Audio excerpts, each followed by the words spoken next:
Come on in, everybody. It's question and answer day, and I got 5 pages here. I think it's 5 pages. No, it's 4 pages. Okay, get on in here. Get on in here. I got some coffee. I really hadn't drunk much of my coffee this morning.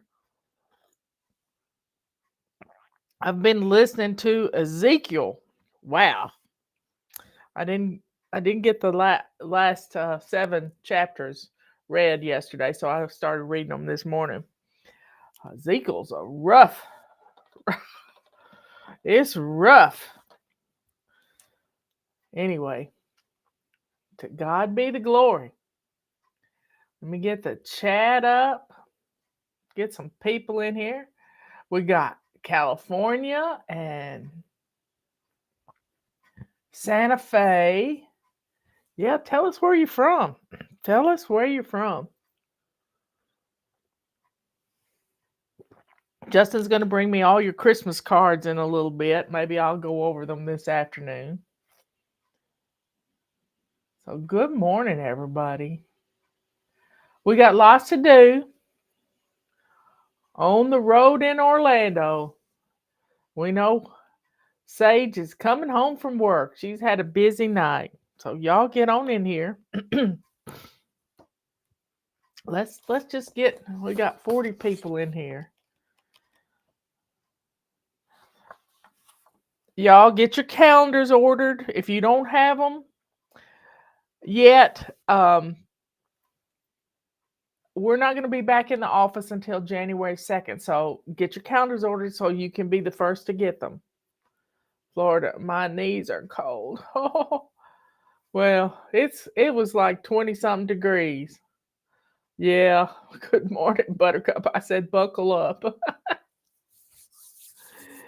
Anyway, y'all, we got lots to do. Get your calendars ordered. All our Christmas sales will be going away in January. So if you get Christmas money, and you can still purchase stuff with Fly Shop. Never closes, y'all. It never closes. So get everything done. We still got 2024. It is going to be a great year because we're going to be able to open our doors to friends and family and take care of what needs to be taken care of. So let's just get ready. If you don't have our Fly Lady tools, get this pack, the complete pack. And it's got everything you need. And you may want to add in the feather duster right behind me, because that really makes dusting so easy. Okay, so let's get started. We got 55 people in here. Do you have any recipes for salad dressing? Something I can use in a pinch when I run out of what I buy at the store. Well, the old-time favorite that my Justin's Granny Elizabeth used to always make, she would take some mayonnaise and some ketchup, and she'd stir it together, and then she would put some sweet pickle relish in it. And you know what that was? It was Thousand Island dressing. One of the things I like to do is, Robert likes these specialty jams and jellies on Sunday. That's his favorite thing to have for Sunday morning breakfast. I don't eat sweets like that. Now I'll eat his cookies, but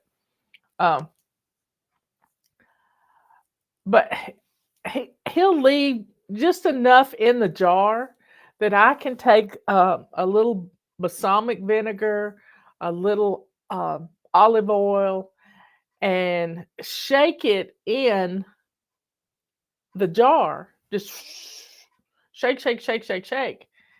And you got a vinaigrette, whether it's a raspberry jam or a blackberry, you got a vinaigrette, and you've got this, you've cleaned out the jar at the same time.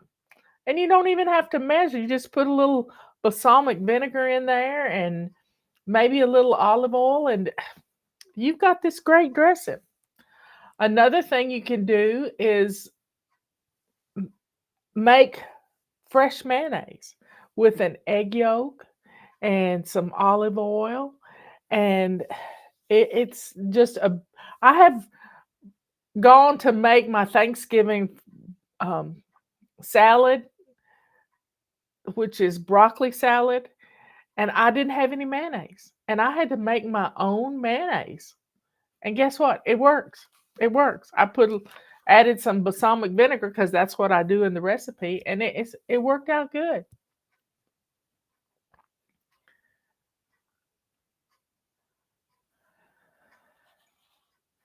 So drink up.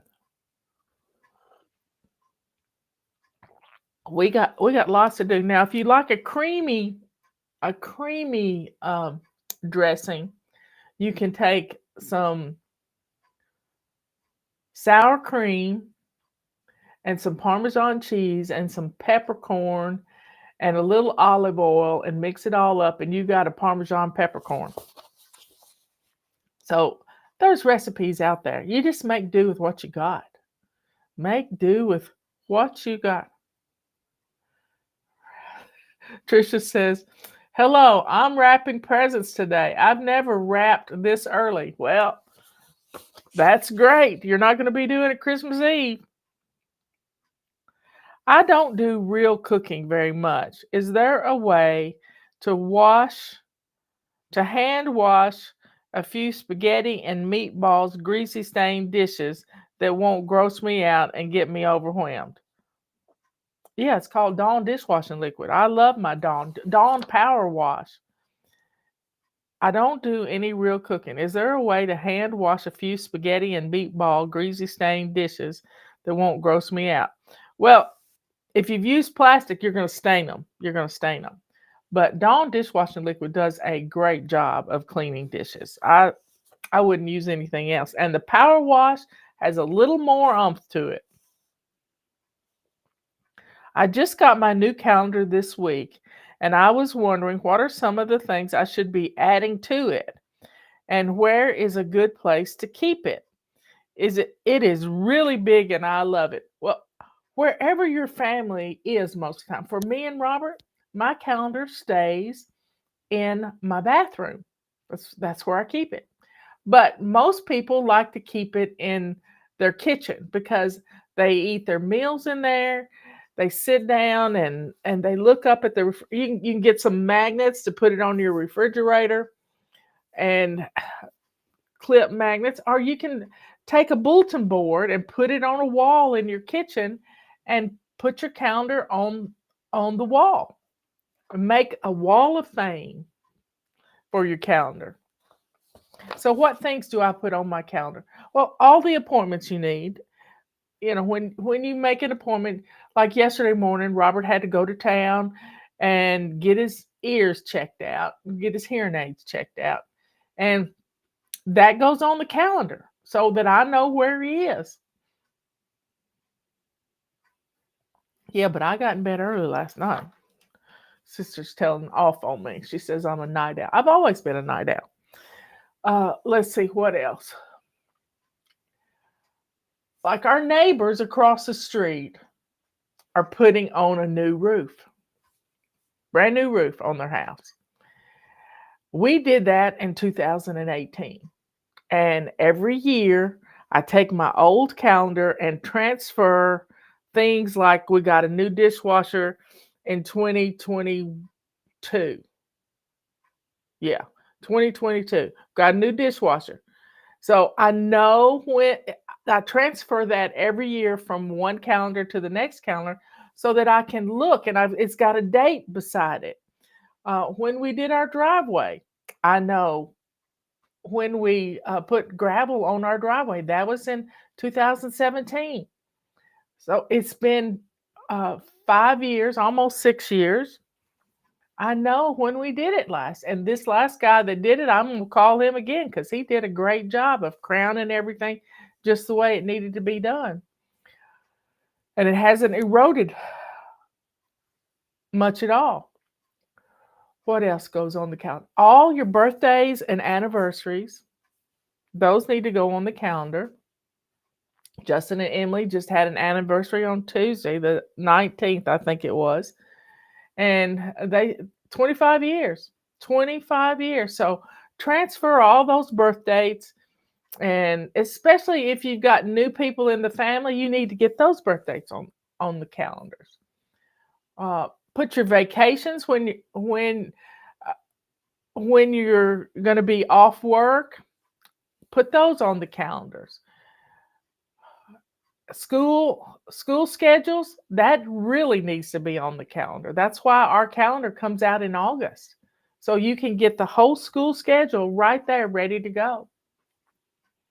So, yes, it's a big calendar, but guess what? You can see it from across the room. If you use stickers, you can see the stickers from across the room, and just list these things. If you get our Fly Lady stickers, we've got zone stickers that you can put on your calendar. And right now we're in zone 4, next week we're in zone 5. Till let me get the calendar out. And I've been amiss. I haven't sent out the sneak peek last week or this week. We just had. Okay. So December 31st is on a Sunday. And January 1st is on a Monday. So we're going to have a full week in zone 1. That'll get our entrance and our front porch and our all ready to go. We'll have zone 5 cleaned up and zone 1, and we will be good to go.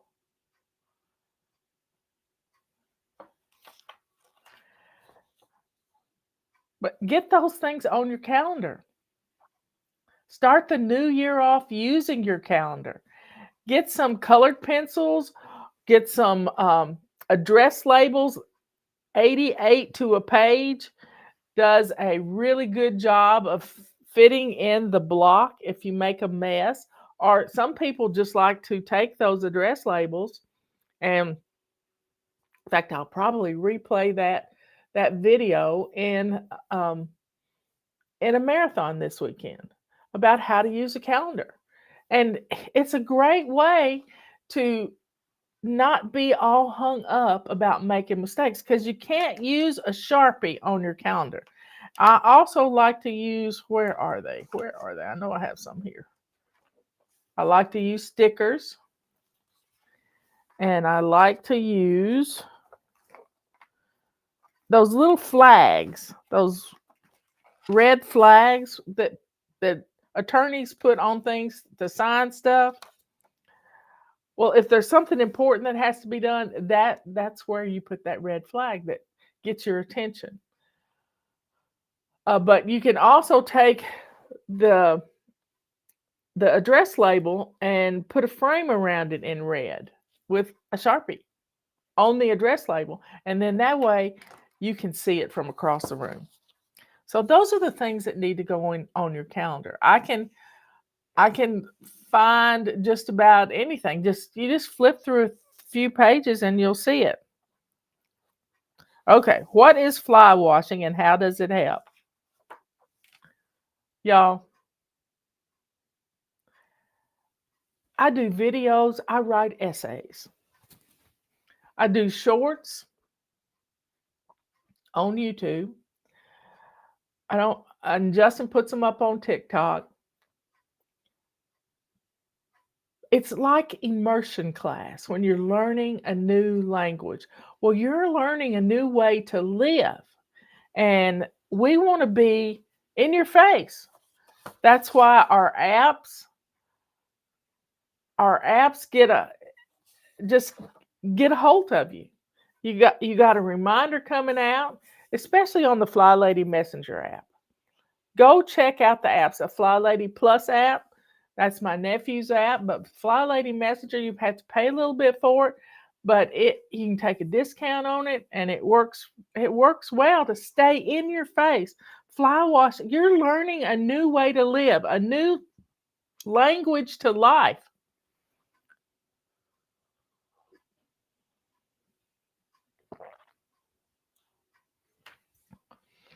So,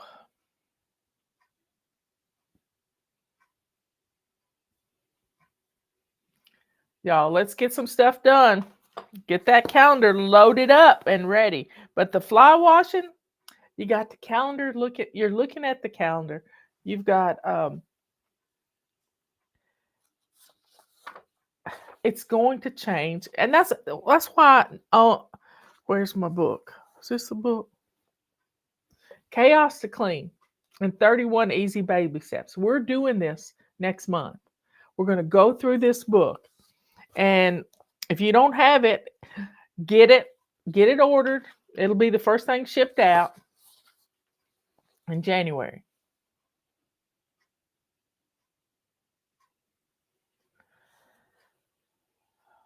Okay. So you just want to be everything Fly Lady. You want to watch our shows. Maybe you want to watch our marathons on Saturdays. Maybe you want to pull up the marathons and look at them. Look at the holiday missions.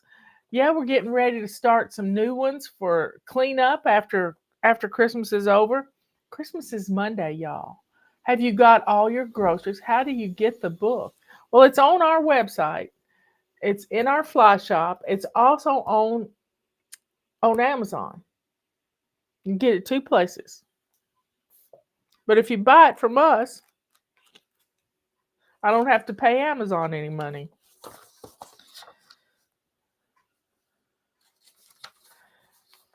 Okie dokie. Page 1 down. Merry Christmas, Fly Lady.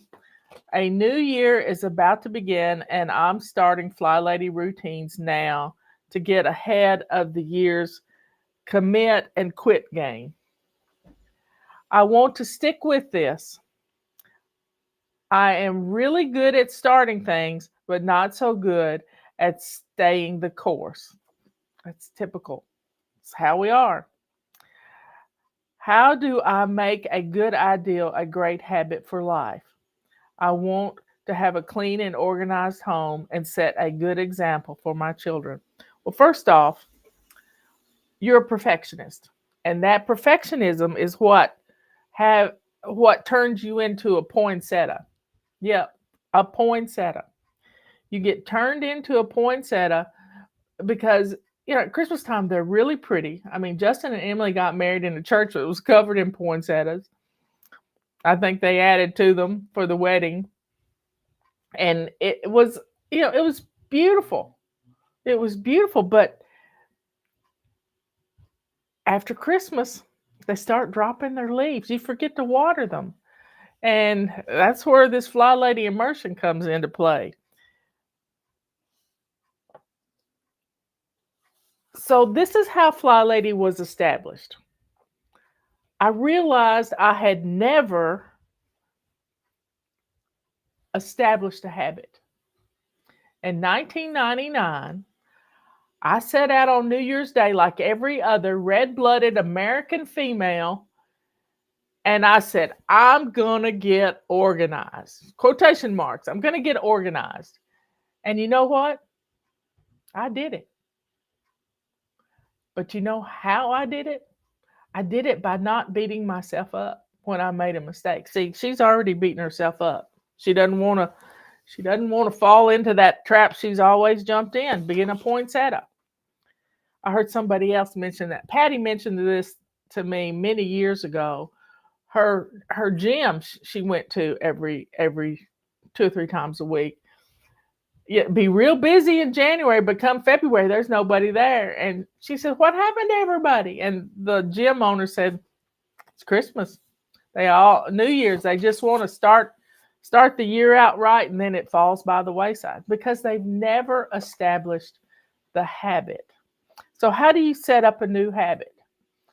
What I realized on that New Year's Day when I took my Pam and Peggy cards, and that's the only system that had ever worked for me for any length of time. But when I skipped a day, it started gnawing at me, and I would stick my card file system under the sink, and so I didn't have to be nagged by it. Instead of just jumping in and doing things, I just didn't want to be nagged by it. So what I realized, I had never established a habit. Never. And by not establishing a habit, It doesn't stay with you. But when you establish the habit, so I picked one card. I made a list of everything I had to do every day. Did you know it was 50, over 50 items, 52 items? It was the front and back of a notebook piece of paper. And I looked at that and I said, there's no way I can do that. But on a good day, I did those things. I did all of those things, but I didn't even realize I was doing them. So I picked one item to start with. And guess what we start with in January? Same thing I started with, keeping my sink clean and shiny. Why did I pick that? Because my sweet darling said, honey, if you'll keep one side of the sink clean, open pretty much, I'll make you coffee every day. And we'd only been married a couple of years. And I said, okay, I think I could do that. So instead of having a sink full of dirty dishes from cooking the night before and globs of grease floating on top, and instead of having that, I had a shiny sink when I would go to bed at night. And he'd get up in the morning and he'd fix himself a cup of coffee because we had this little espresso machine that would make one cup at a time. He would fix his cup. He'd get up and go to work because he was a judge for 20 years. And then I would get up and he'd have everything loaded, ready to go. All I had to do was turn it on. And while it was running, I would do the floors. I didn't have a Roomba back then. Now my Roomba's going and I'm happy. Patty'd get home and hers would be lost in the house somewhere. Anyway, it just changed everything. I realized that day that I had never established any kind of habit. I was flying by the seat of my pants. I didn't have any order to my cards. It was just willy-nilly. Whatever came up, if getting dressed to shoes came up at 3 o'clock in the afternoon, that's when I got dressed. Now that's not fun to hide behind the door when UPS shows up. It's not fun to stay hidden. Well,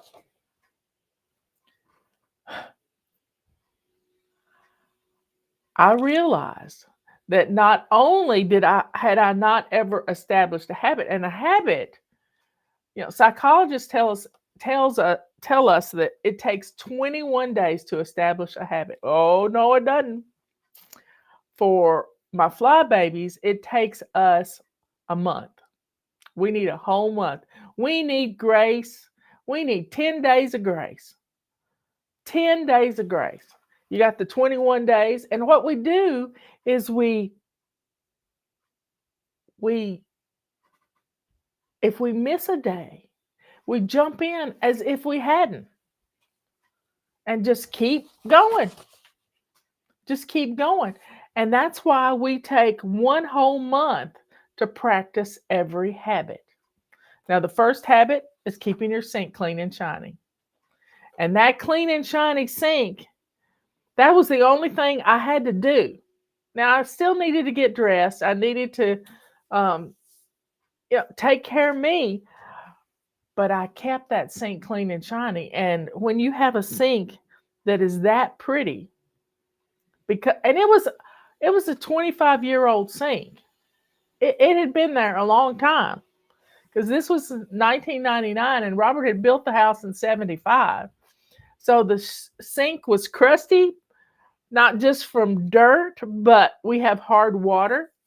And it was a mess. I'd take a chisel to it. But I got the sink shiny. And then from that point, the countertops got cleared. They got washed down. The stove said, clean me too. The dishwasher was cleaned up. It was old. Our appliances were old. And the floor, I'll never forget it. It was a yellow floor. It was a brick pattern of some kind, but it showed dirt like crazy. And I got down on my bottom and I scrubbed that floor and it looked like a brand new penny, all because that sink was shiny. Now I didn't crash and burn. I'd pace myself. By the end of the month, that sink was an avalanche of clean around the kitchen. Now it was a one butt kitchen, but it still was beautiful. It was beautiful to me. And that's how I established the habit of keeping that sink clean and shiny. February's habit was decluttering 15 minutes every day. That's it. Just get rid of some clutter. March's habit was getting dressed to lace up shoes. Now, I'm going to change the subject just a second here. Do you know what you're wearing Christmas Day? Have you picked your outfit yet? I've got some tights and I've got a purple shirt that I'm going to wear that's all glitter. Y'all love that shirt. That's my favorite thing to wear. I want glitter. I even put glitter on my fingernails the other day and I took it off last night.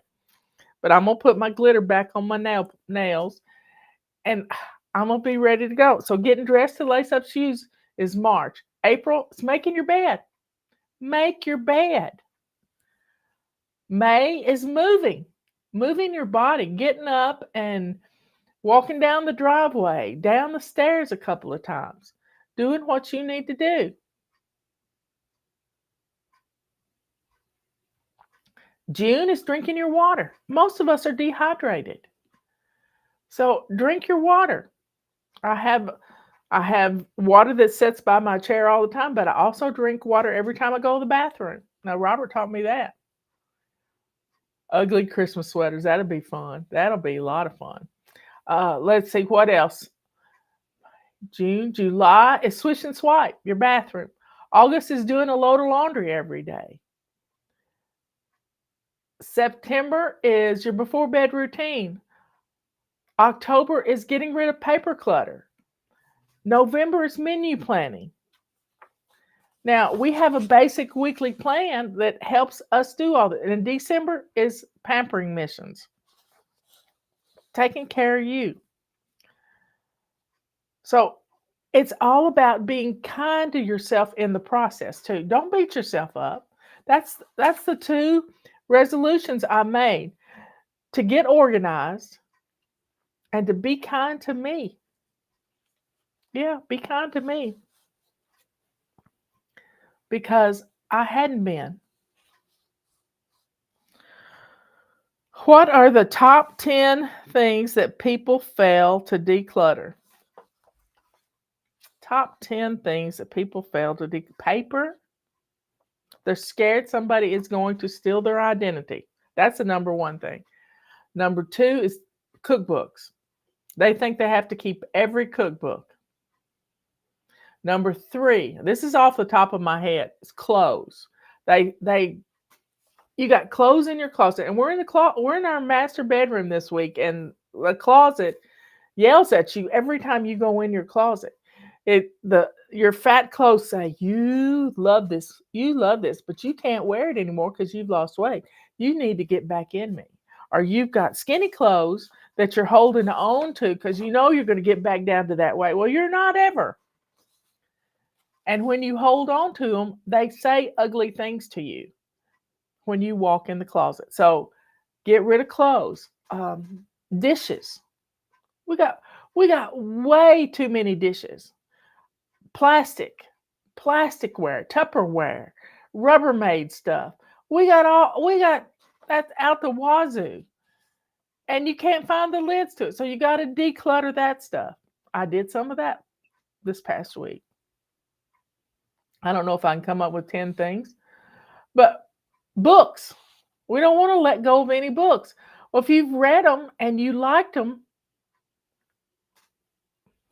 pass them on to somebody else. Yes, clothes go out of style unless you wear a uniform that you make for yourself. I like black pants, black jeans, black whatever on the bottom, and I use different colored tops, and I can layer up. So clothes, college books. You don't want to let go of them. You paid big money for those books, and you can't let go of them, but you're never going to look at them again. Now, I would keep a set of encyclopedias because I think your children and grandchildren, if you had a set of encyclopedias, they would love looking through them. That's how Patty and I learned everything we know practically. So getting rid of things is a big part of Fly Lady. We all have way too much stuff. I don't think I got to 10 things, but shoes. We can hold on to shoes, and whoever dies with the most shoes wins. No, you can't wear shoes to heaven.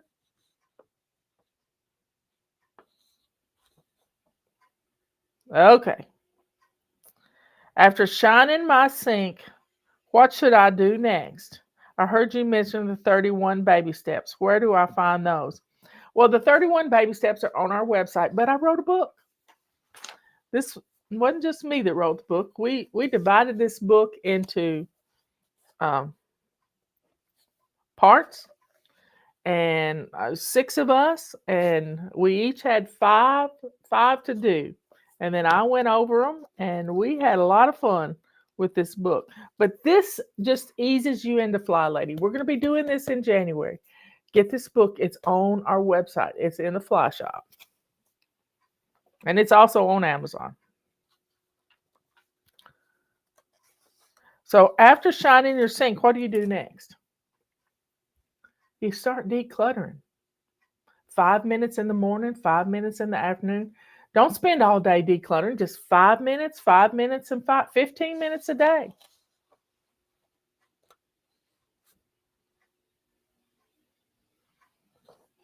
Okay, let's see. Fly Lady. Sometimes I think I'm a lost cause. Well, see, you called it down on yourself right there. Don't do that. Anything that comes after I am, you're declaring that on yourself. So you are worthy. I don't understand how to make my home stay clean. I can get it clean if I have company coming, like now at Christmas, but keeping it that way is the problem. I know you have several books. Would it help me to read them? Well, yeah, it's called immersion class. It would help you to read them. But the main thing is you don't have a routine. You don't have a routine that before you go to bed, you pick up and put away things that are out on those flat surfaces. It takes 2 minutes. You pick up the stuff in the floor. You have the kids take their toys to their bedroom or wherever they keep them. You don't have a routine for before you go to bed so that you wake up to a clean house. You're not, after Christmas is over, you've worked yourself to a frazzle and you say, pooey on this. I'm not going to pick up that. You're going to sit there and look at it and keep your butt on the couch watching movies. Get up, get dressed and lace up shoes, do your morning routine, do your floors, just a quick dust mop on your floors, or take your mop and wet it. You don't even have to sweep before you do it. And you're going to have a house that is maintained. You don't have to clean a maintained house. You're always about 15 minutes away from having company come to the door. As my clerk, I used to be a county commissioner. Some of you don't know that, but when I was a county commissioner, we had this clerk. Her name was Sandra, and she was so organized. And I was just in awe of her. I wasn't envious of her, but I sat down one day. We were having Thanksgiving at our house for the first time. And I said, Sandra, how do you keep your house clean? And she looked at me like I had two heads. And she said, Marla, it's real easy. You pick up after yourself. If you get it out, put it back where it belongs. Well, my problem was I didn't have a place where everything belonged. So I started putting things where I thought they belonged. And I even had to label places where I put things. And it worked. Everything had a place, and I remembered this from Granny. Everything had a place and everything in its place. And y'all, if you were on here 2 days ago for our tea time, there was a wonderful lady in the chat, and I was talking to her as she was on Facebook, I think. She knew my granny. She loved my granny. My granny was married to her Uncle Frank, and she knew her. She loved her. Not like we loved her, but she was an influential person in her life. And just we friended each other on Facebook later that night, and we just reminisced. We reminisced. I used to play on her farm. It was a beautiful thing. But my granny taught me everything has a place and everything in its place. And you don't hide the place. Like when I redid the cabinets in the kitchen, I showed them to Robert. I said, "Here's your mixing bowls." Yesterday, he got in the kitchen and made some more cookies. I stay out of the kitchen when he's in there.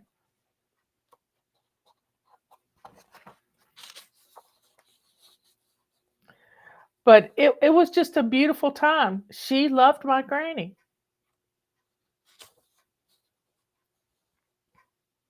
Yeah, it would help you to read them, but don't delay starting Fly Lady because you hadn't read my books. That's perfectionism. Join our shows every day at 11 a.m. Eastern Time and 3 p.m.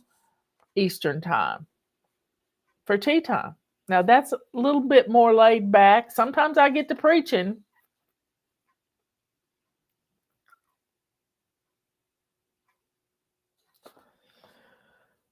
Now, we're going to go through the Chaos to Clean book in January and probably again in May. Get ready for summer.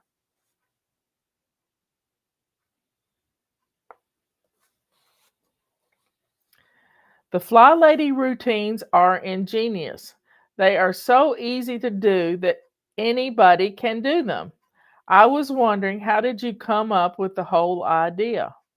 Well, I had followed Pam and Peggy, and they had this card file system, but the card file system didn't work for me for very long. My perfectionism would get in the way and I'd beat myself up. So, as I've already told you, it's just I started building routines. Routines are a series of habits, and we practice a habit each month, and we string them, we piggyback them together, and they become routines. And then as you do your routines, make your bed when your feet hit the floor, swish and swipe the bathroom, all this stuff, this becomes a routine. And then the whole routine becomes the habit. I think Liz said that once upon a time. The habits become routines, and then routines become the habits. And and the way I established those habits was building upon what was already working. So, shining my sink, that was part of my before bed routine, to shine my sink before I went to bed. Then when I got up in the morning, guess what happened? That shine on that sink, because that sink window faced sort of east and the sunlight came in, it would just play the routine song. Well, that's a good idea. Let me play the routine song. Let me see if I can find the routine song. Go back one. Here we go. This is a routine song.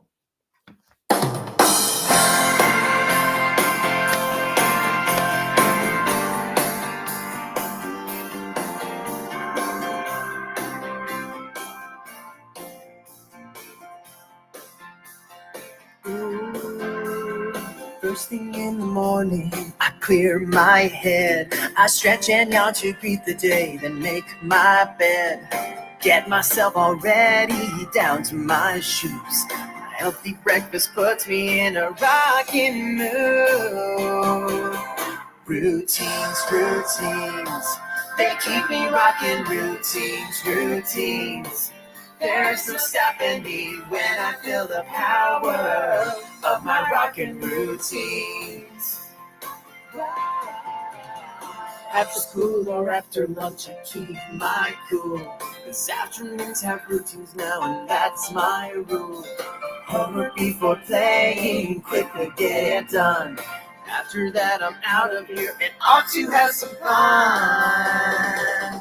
Routines, routines, they keep me rocking. Routines, routines, there's no stopping me when I feel the power of my rocking routines. Routines can organize my day, give me much more time for play, help me know what's coming next. I think routines are the best. PJs on, I brush my teeth, time for bed. My last routine helps me relax and plan ahead. We close out for tomorrow, think about my day. So proud that my routines have kept me rocking on my way. Routines, routines, they keep me rocking. Routines, routines, there's no stopping me when I feel the power. When I feel the power of my rockin' routines. My rockin' routines. My rockin' routines. Of my rockin' routines. My rockin' routines.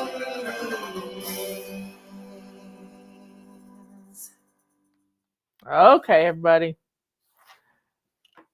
Routines make it fun. I have been a flybaby now for over a year, and my house is decluttered. I have to admit that even my zones are in pretty good shape. Now, here's the problem. I don't know what to do with all my free time. I'm afraid if I don't come up with a plan, I'll let the house go back to chaos just to have something to do. Y'all, in 2000, I had had a year of routines, and our house looked good. And we decided to remodel, and I was scared to death that the house was going to fall back into the chaos. And I committed to keeping our bedroom clean. The guys were working at the other end of the house, and our house isn't very big. And I could go into the bedroom and take a nap. I had a fan that was that would make some white noise, and I could sleep with hammering going on in the house. Now, I was terrified that our house was going to fall apart, but guess what? You got a new house. I mean, we redid all the floors in the house. We did. We had to go buy new furniture because we didn't have any furniture that was worth keeping, and we just updated everything a little at a time. Not not all at once. We did it slow and steady, and it was a beautiful thing. It was lovely. It was nice. Fly Lady started in December of 1999. Fly Lady started. That became my, it wasn't work, it was a mission. And if you can teach Fly Lady, you can do it. And you have to stay on top of things. And so that became my purpose. It became my purpose was to guide you. That's when I got my house in order, God handed me fly babies. He people started the first year there were 10,000 people. And now we have close to 1 million people. We have 700,000 on Facebook. We have another 100,000 on Instagram. And they're everywhere. And I got to reach them somehow, some way. And I'm going to be doing this till God changes my address. And I am happy to do it. I love doing it.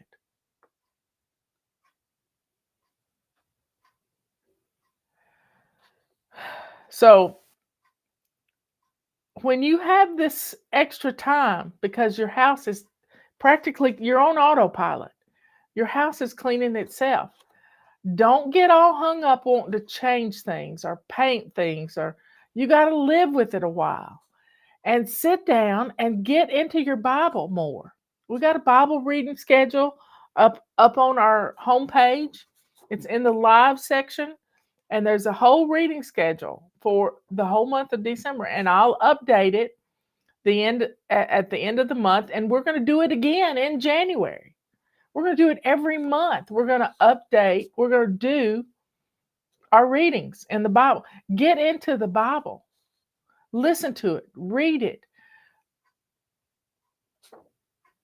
Listen to it as somebody else reads it. There's lots of ways to try it. And then listen, then sit quietly and meditate on what you've read. And if God's got a purpose for you, and He has for everybody has a mission in this life to go and share the gospel. Go and share the gospel. But I never dreamed I would be Fly Lady. Not in a million years would I have ever dreamed that. The dog's barking. But once you get your house in order, quit being antsy and focus on the Lord. Get into the Word. Get prayed up, Bibled up, and readied up. And you're going to be blown away how God reveals Himself to you. Do you have any suggestions on how to keep the drama down while all the family is at my house during Christmas? Well, don't talk politics. Politics should be off limit unless you're all like-minded, like everybody at Batera's family. And, just concentrate on, it takes two people to argue. It takes two people to argue. Don't get sucked in. Don't get sucked in. Sandra wants to know, how many pets do I have? I have a dog and a cat. We used to have 4 dogs and 2 cats, but now we only have 1 dog and 1 cat. And Samantha, the kitty, she is 16 years old. Tulip, the puppy dog, she is 5 years old. Where is Tulip? Let me get a picture of Tulip. Look at that face. That's Tulip.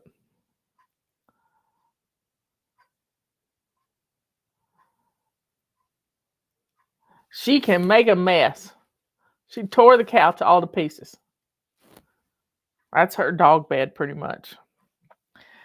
I'm wanting a new couch, but I can do with that one for another couple of years. So, do you have any suggestions on how to keep the drama down? Just don't argue.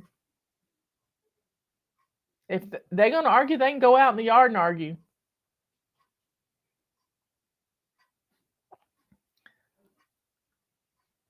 Anyway, I think somebody just got here. I don't know. So, y'all, that's all our questions. Just don't argue. Put on some music. It's hard to argue over music, especially if it's happy music. Anyway, folks, y'all be good, kind, and sweet. Let's go to the Lord in prayer. Dear Father in heaven, thank you so much for all the wonderful questions we had today.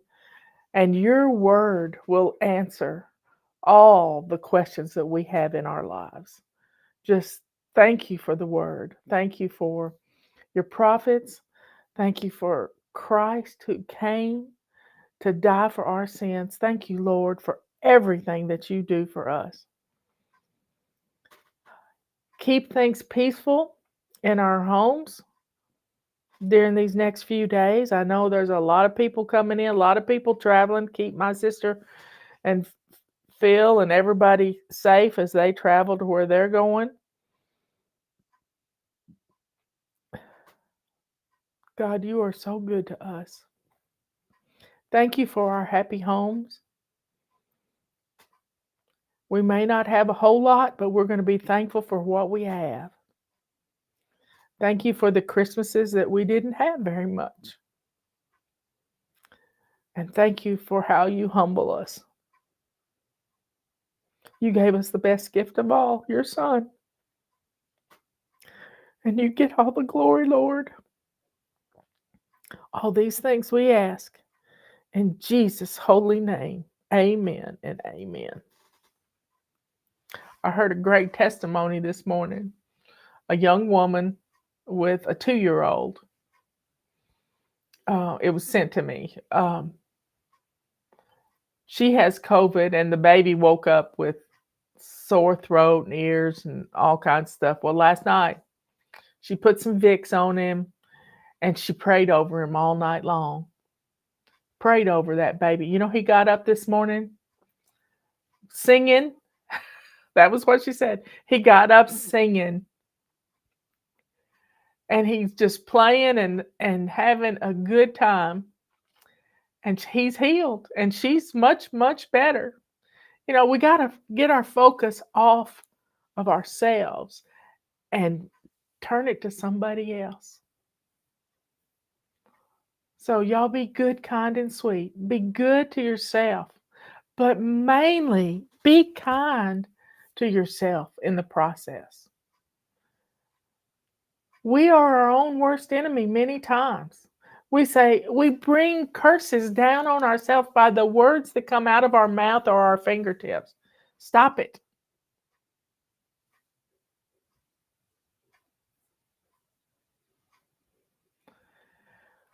I love you all. Let that joy and sweetness that is in your heart just overflow and show the world who you are. Child of the Most High, the only living God in the universe. You can do this. I love you all. Come on in here, everybody. I know I'm late. I apologize. But I got a last minute phone call from somebody I haven't talked to in months and months and months. And we just had to catch up just a little bit.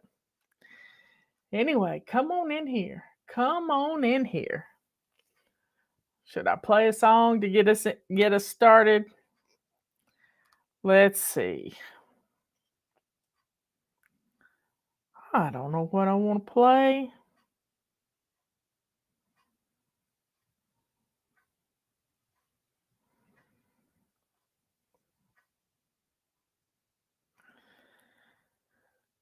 Let's do I'm Flying. Come on in. Let me get the chat up. So well,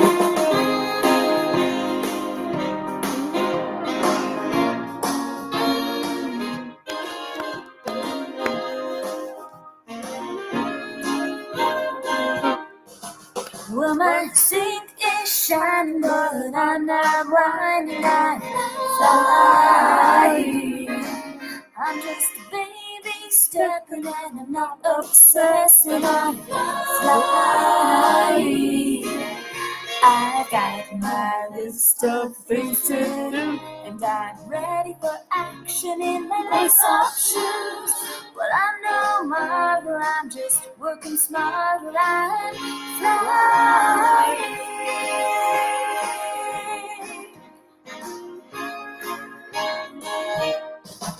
Well, these piles of clutter could be blessing others, so I'm flying. And while I'm singing, you can hear me singing. I'm flying. I have my friends and family, but with routines in place, I still have time for me. I can get things done while No I'm snow here. having fun, 'cause That's a backdrop. I'm flying.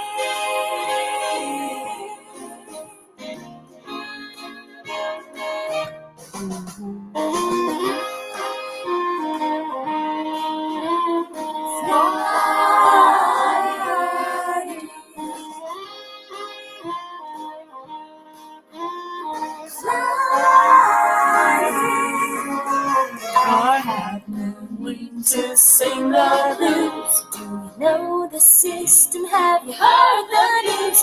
You can start today. I found a better way. I'm flying. Yes, I'm flying.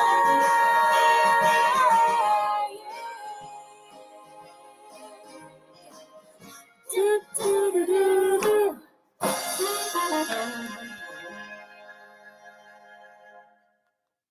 Well, welcome everybody. We promised we'd talk about cookies this afternoon. I know when Justin was a baby, he loved a cookie monster, the blue cookie monster. Cookies! He just loves it. Now that's been 49 years ago, just so you know. But put nothing better than a warm cookie in your hot little hand and excited about it. But I made cookies all the time when he was growing up.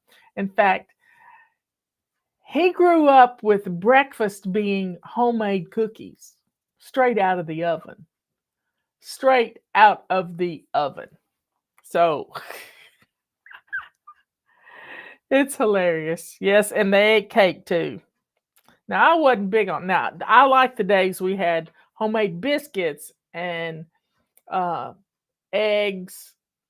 We made bacon, egg, and cheese biscuits too. So C is for cookies. Yes, ma'am, it is. So, folks, we've got some tips for cookies. Patty's going to put a link in, and it's been in your flight plan, your flight plan, and something else. Oh, the Fly Lady Express. It's been in there. I've left it in there. There's cookie tips, and then there's my triple recipe for cookies. And if you have my book, The Chaos Cure, right there, The Chaos Cure. I don't know why that's not showing up. There's a whole section on cookies. And you can make cookies from brownie mixes and all kinds of stuff. You just have to adapt them just a little bit. Anyway, get on in here. So, those of you who have favorite cookie recipes and you've got them where you can copy and paste and put them in there, share them with everybody. Y'all just start sharing your favorite cookie recipes. My favorite cookie recipe is on the bag of Nestle's chocolate chips. And it's just a simple recipe. It's got half sugar and half brown sugar. And that's the cookie I've always made. And I, instead of using plain flour, I use self-rising flour, so I don't have to do any of those other things, baking soda or baking powders or whatever. And then my favorite tip for cooking anytime you go into the kitchen is start with a sink full of hot soapy water. Make sure your countertops are cleared off, but this sink full of hot soapy water is going to pre-wash everything before it goes in the dishwasher. And it just makes everything so smooth for cleanup, because a lot of times we don't want to get in our kitchen and mess up our kitchen because it's clean. But starting with a clean kitchen is is just wonderful. Now, we have a whole section on our website about cookies. I mean, we've got hundreds of cookie recipes that people have sent in, but I have a surprise for you. I have a surprise for you. Let me find it.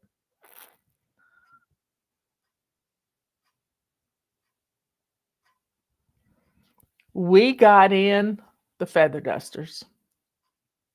They came in a day before they said we would have them. They shipped them out from Atlanta this morning, and we got them early afternoon. And straight out of the package, y'all. Let me go back here. I'm gonna flip this away, and you can see Justin twirl it just a little. That's what they look like straight out of the package, not poofed or anything. They don't have a purple feather in them, but they're the premium feathers, and we absolutely love them. And then we didn't even have to hold any orders because we put them on sale on Thanksgiving. We put them in the fly shop, and we have to fill all the orders that were before that, and we're shipping them out right now, ready to go. So we'll be totally caught up. We're already totally caught up. This is great.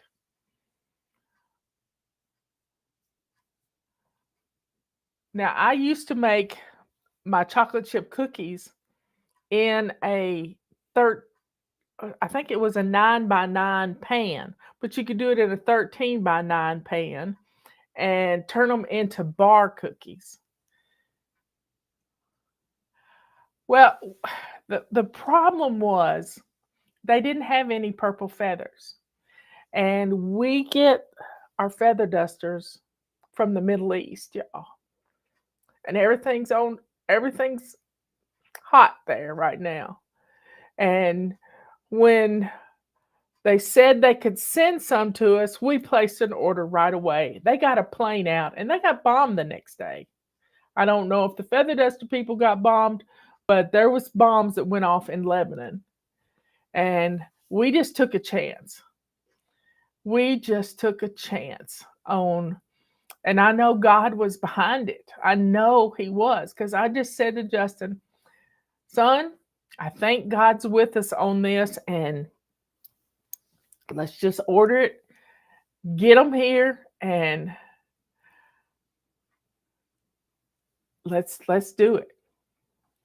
Now, people are asking questions on how do you keep chocolate chip cookies soft. Sometimes you can put them in a cake carrier or whatever and lay some bread in there. But the secret for me with chocolate chip cookies is not to overcook them. I usually undercook mine by a minute. Patty says, eat them fast. Yeah.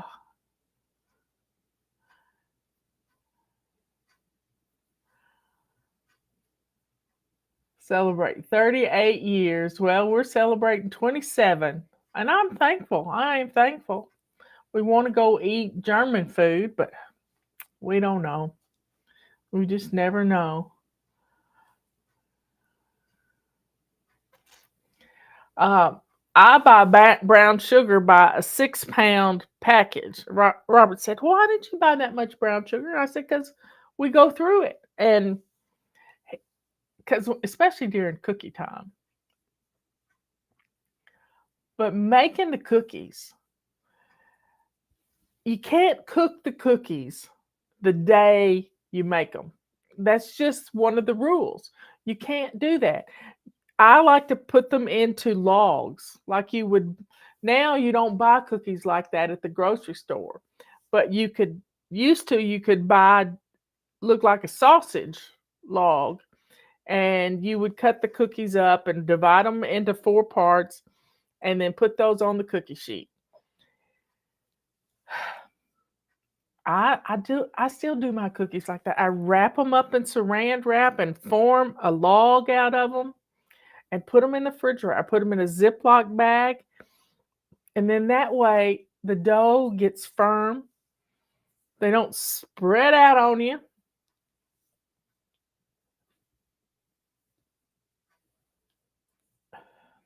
And you can bake up. You could take a slice out of each one of them, and you're going to have a dozen cookies, assorted cookies. Because when I make my triple pack, I triple the recipe, and then I add in oatmeal, and I add in chocolate chips, or add in M&Ms, or a bunch of chopped pecans. I get 3 different types of cookies. Nobody's posting any cookie recipes.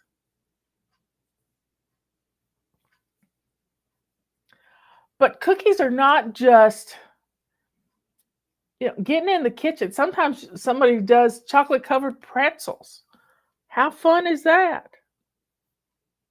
And you can crunch up some candy canes and roll them in some candy canes. So, y'all, we can have some fun in the kitchen if our kitchens are clean. So I want you today, it's anti-procrastination day. I want you to get your kitchen looking good. Well, you might not have to bake cookies. Now, there are some cookies that are no-bake cookies. And I know Rebecca's husband, Tanner, he loves these things that have oatmeal in them and chocolate, and you stir them up. And I don't even know what the name of them, the name is. So, and I've made some rum balls.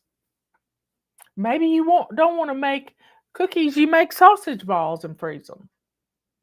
Sausage balls and Bisquick or some other kind of biscuit package. Somebody I saw made sausage balls with like a Hooters biscuit mix or something. I don't have a clue what it is. But what is Robert's favorite cookie? I think he likes his little old lady cookies best. It's an oatmeal based cookie. He's been playing with some chocolate cookies, and he didn't get enough chocolate in it, and he made another batch. And guess who eats them? He doesn't eat them because he doesn't think they're worth the calories. But I'll grab one here, there, and yonder. He says that's what they're for. They're called no-bake cookies. I wish I had the recipe for them. No-bake cookies. There are cookies for people that don't know how to bake. Or you can make, you can take the chocolate and little bits of pretzels and nuts and different things. And I think there's something called straw. I don't know. But shortbread cookies are just butter and flour, a teaspoon of ground. You can make any cookie look good. Gingerbread cookies, that dough, I like to do it and make one big batch of it and put it into the logs. And then you can take one slice about an inch thick and let each child roll out that one little piece. And then they can use the cookie cutters, and you have green sprinkles and browns, all kinds of different color, red sprinkles, gold sprinkles, or you have the stuff to make them into gingerbread men. Christmas cut butter cookies. Wow, Susan, that looks wonderful.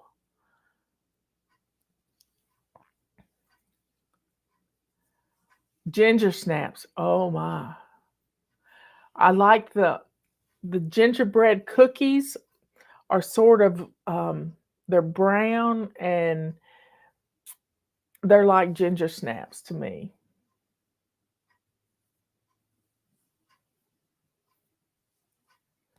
I'm looking at your recipes that you're posting. But having an assortment of cookies ready to go in the freezer, you just have to heat the oven up, slice, and bake. Red Lobster biscuit mix is a good for sausage. That's it, Gail. Thank you, thank you, thank you. It wasn't Hooters. It was Hooters stuff to go on chicken wings. But this was Red Lobster biscuit mix. I guess it's got Old Bay in it. I don't know. But Old Bay makes everything better.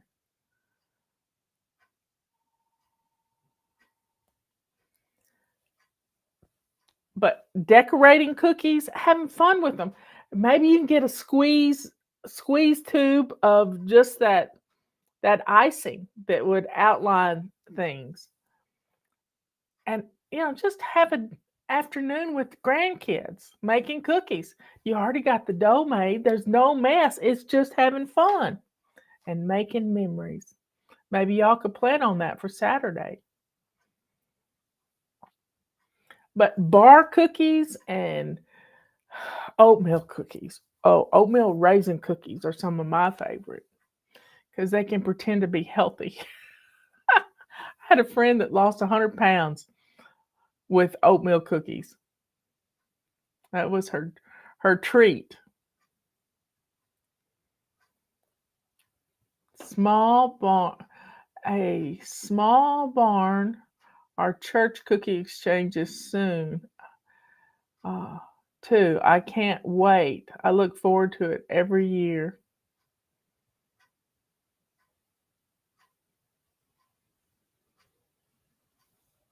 Well, you just have to practice. That's what Robert does. He practices making his cookies. I mean, many years ago when I started decluttering, I threw away his blue cookie cookbook that he had taken notes in for 20 years. And we've been married 27 years. And he'd been keeping notes in this cookbook. And I was going to take it off. It's sitting in my truck. I had taken it, done like I said. Took the box straight out to the truck. And he said, "What are you doing?" And I said, "Well, I'm decluttering cookbooks." And he said, "Where's my blue cookbook?" And I said, "It's in the truck." And I went and rescued it for him. I've never touched that cookbook again.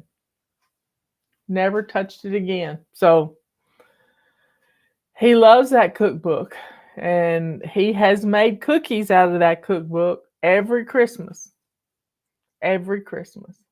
So maybe you make candy. I saw somebody making peanut brittle yesterday. And today I saw somebody making date. They bought some dates and they took the seed out and they put a piece of cheese in it, or they melted something in it. I don't know what they melted it, and they sprinkled almonds on top.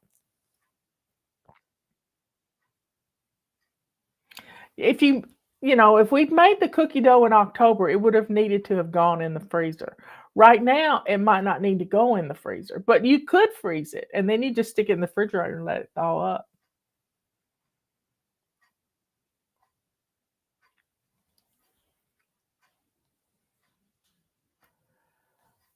I'm not big on peanut butter cookies, but I do like, there's a peanut butter ball that's made with peanut butter and powdered sugar, and you roll it up into balls, and then you dip it in chocolate. I love those.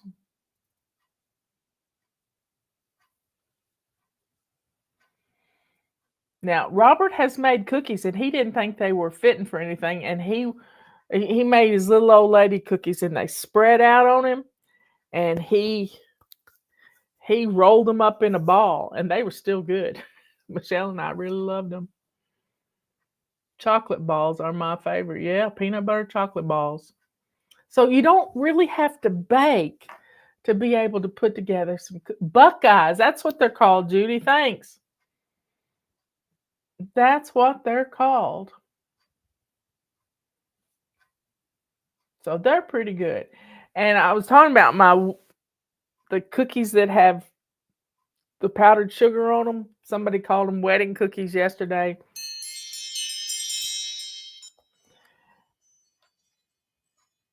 I just know they're melt-aways. They melt in your mouth. Now, I have taken a chocolate cookie and done little balls out of them and rolled them in the powdered sugar and then bake them, and they become chocolate crinkle cookies. My sister-in-law makes biscotti every year, and it's made for dipping in your tea. You really can't eat it because it's twice baked and dried out the way it's supposed to be.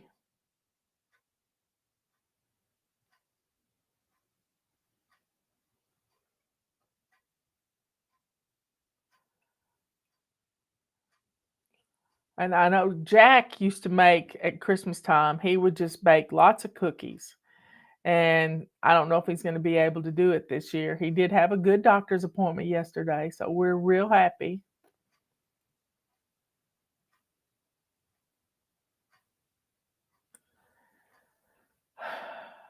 So, we have a whole section on our website of cookie recipes, whole section.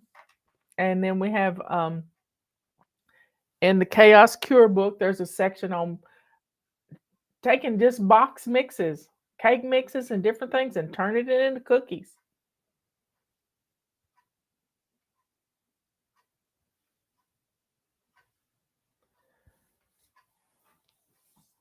But you don't have to bake to make something little and put it in your hand and let the kids have fun with it. And another favorite thing of mine to have is parchment paper. And I get the size that are already pre-cut that go on my cookie sheet. And I have and once they get through cooking, I take them out of the oven and slide it right on to my rack for cooling the cookies. Here's a no-bake cookie recipe. 2 cups of sugar, 4 tablespoons of cocoa, 1 stick of butter, a half a cup of milk, 1/2 teaspoon, let's see, 2 teaspoons of vanilla flavoring. It's going by so fast. 4 ingredients. Bring to boil. You just have to boil it. Pour oats in, peanut butter, and nuts, and stir it together. I bet you put that out on wax paper. Making homemade vanilla. You can buy the stuff on Amazon. You can buy a package of vanilla beans. I gave them as a gift one year.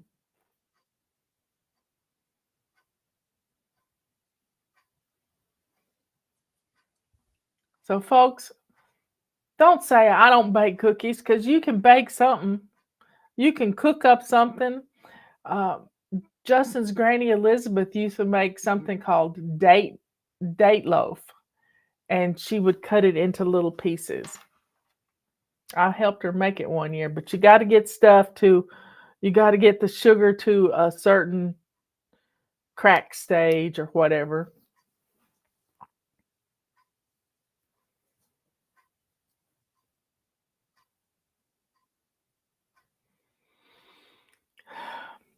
Y'all just got to have some fun, but make sure your kitchen's clean. Make sure your dishwasher is empty.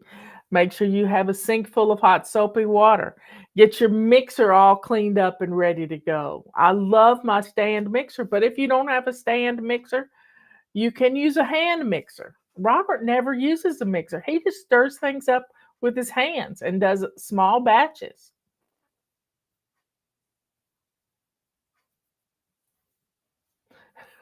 Preacher cookies, that's cute. You made them fast when you heard the preacher was coming. That's a good idea. Ta-ta fudge.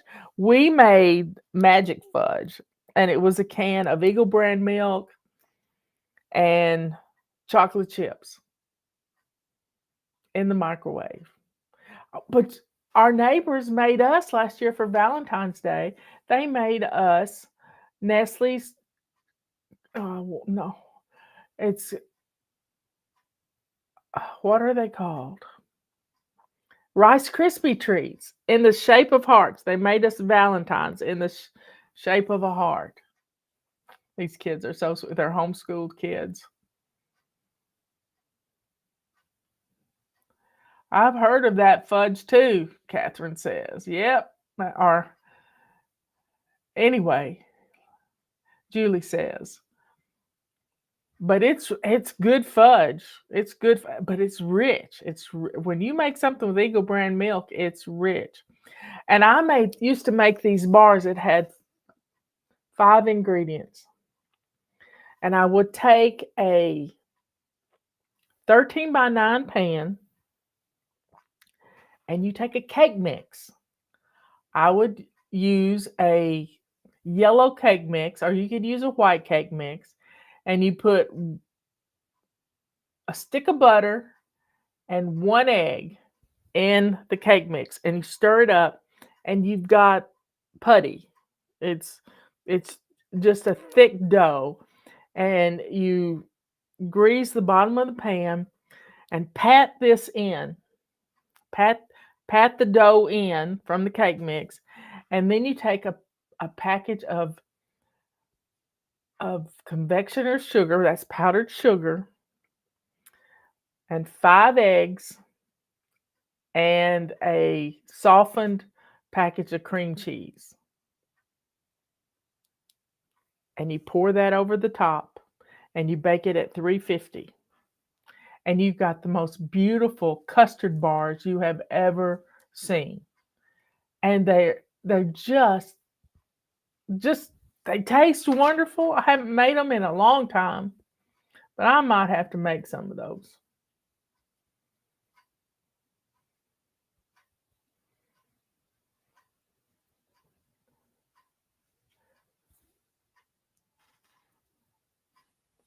Anyway, Patty says we have to rename the fudge, not magic fudge. I agree.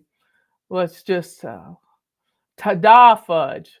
I mean, you only cook it a little while. I bet you can find a recipe for it on YouTube.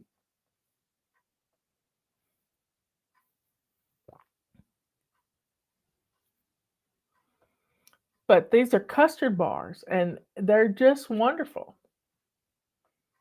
And you could turn them Christmassy if you wanted to. You can put some vanilla flavoring in, or you could put some peppermint flavoring in them.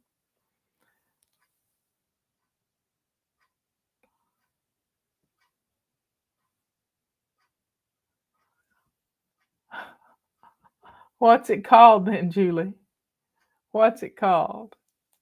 Anyway, you can name anything you want to. If I can change the name of eggs to angeled eggs, you can change the name. I like the name ta-da fudge. I've tried making fudge the old way, and I never could do that. But I can make that kind of fudge. I listen to Julie. I watch Julie's post during the marathons every week, and she keeps things moving. It's okay. Fast fudge. Fast and furious fudge.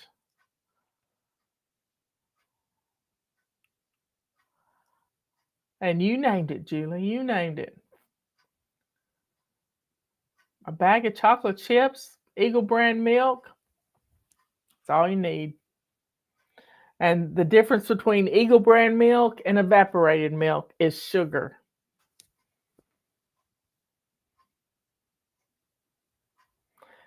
Divinity cookies. Wow. I helped Justin's Granny Elizabeth make Divinity one time, and it was too humid out and it didn't work. I never tried it on my own.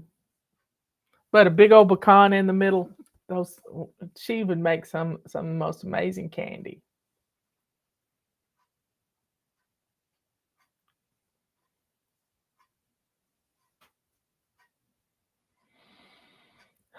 Y'all are just having fun, I'm telling you. Well, folks, we'll put this in the Christmas section.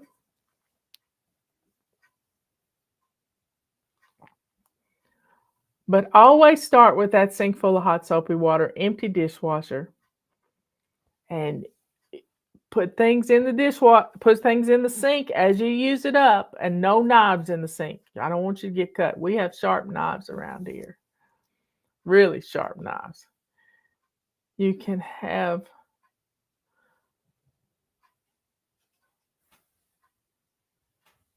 Robert Smith. It says it's been so cold out today. He just hasn't been up to doing much outside. Meringue cookies.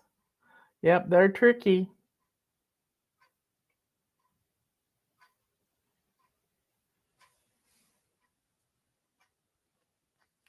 Anyway, folks, y'all have a good rest of the day and bake up a memory or stir up a memory. But when your kitchen is clean, it's so easy to get in there and do something fun. One of the things we like to make um, for New Year's is that trash where you take Life cereal or Chex Mix and put some pretzels and some nuts and for football games and things. Just put up, make some trash with some soy sauce and which I can never say it anymore after that guy said, "Wash your sister sauce." He's so funny, but I can't even say it. Y'all keep Amanda Grace's little dog Toby in your prayers. He used to be paralyzed and a miracle happened and now he's got kidney stones in his bladder and they having to do surgery today. And he's an old dog, so keep Toby in your prayers. She asked for prayers today and a special announcement. Worcestershire sauce. I'm just going to say, wash your sister. Anyway, folks, y'all be good, kind, and sweet. Stir up some memories. Roll out some dough. Have some fun. I know Patera the other day made monkey toes. I finally figured out what it was. It's monkey bread. And she would take rolled dough, and you can buy it at the grocery store frozen, and cut it into pieces. And get a bag of 24. That's what we did for Thanksgiving. And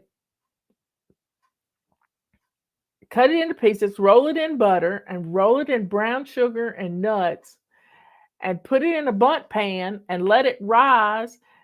Or you can do it with biscuits. You can do it with lots of things. And make up some monkey bread. Monkey bread. Now, my daughter-in-law doesn't like nuts and things, so I make her monkey bread. It's like cinnamon bread. This guy says that. I think he coined the phrase because he couldn't say Worcestershire.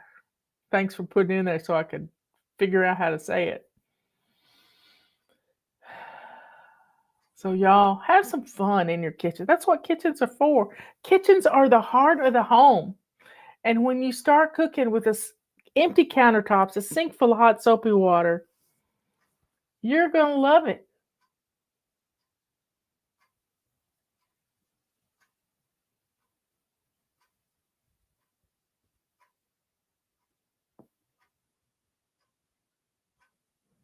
Anyway, folks, I love you all. Those frozen bread rolls are awesome. Breakfast pizza, yep. But it's real easy to whip up some dough. I've got a recipe on how to make roll dough. And it's adapted from, I think, Whippoorwill Holler. And it's best rolls, but you can take that roll dough and turn it into monkey bread. Or cinnamon rolls. That's a gift I give every year. I make up a big old batch of cinnamon rolls. And you just roll the dough out and put some butter on it and some cinnamon and sugar mixed up together and spread it out and then roll it up, pinch the sides together. And then my secret is dental floss, not just plain dental floss. And you use that to cut the sections. Put them in a pan and it's all good. Now, I've made monkey bread, turned it into pizza bread. You take the dough and you stick a little mozzarella cheese piece in the middle of it, roll it up, roll it in butter and Parmesan, and put it in the bundt pan. And then you take that and dip it in marinara sauce, and you got pizza bites. Now, you could season it up really good with some garlics and some different things. You could put pepperonis inside the pizza dough with the cheese. You could have fun. The dough's already made, and you just start playing with it.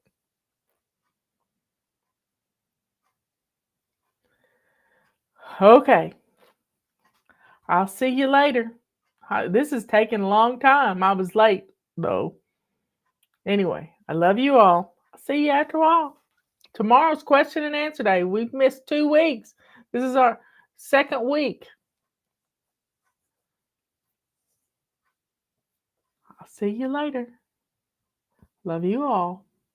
Bye.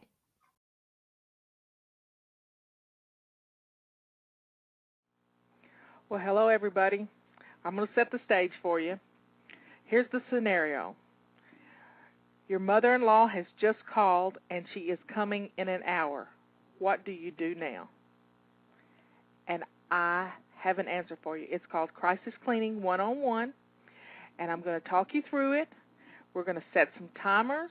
We're going to take care of ourselves in the process. We're not going to panic. Now, let me reiterate that. We're not going to panic, because when you start looking at the big picture instead of one thing at a time, you spin around like a chicken with its head cut off, and you can't function. So here's what we're going to start with. I want you to get a bottle of water.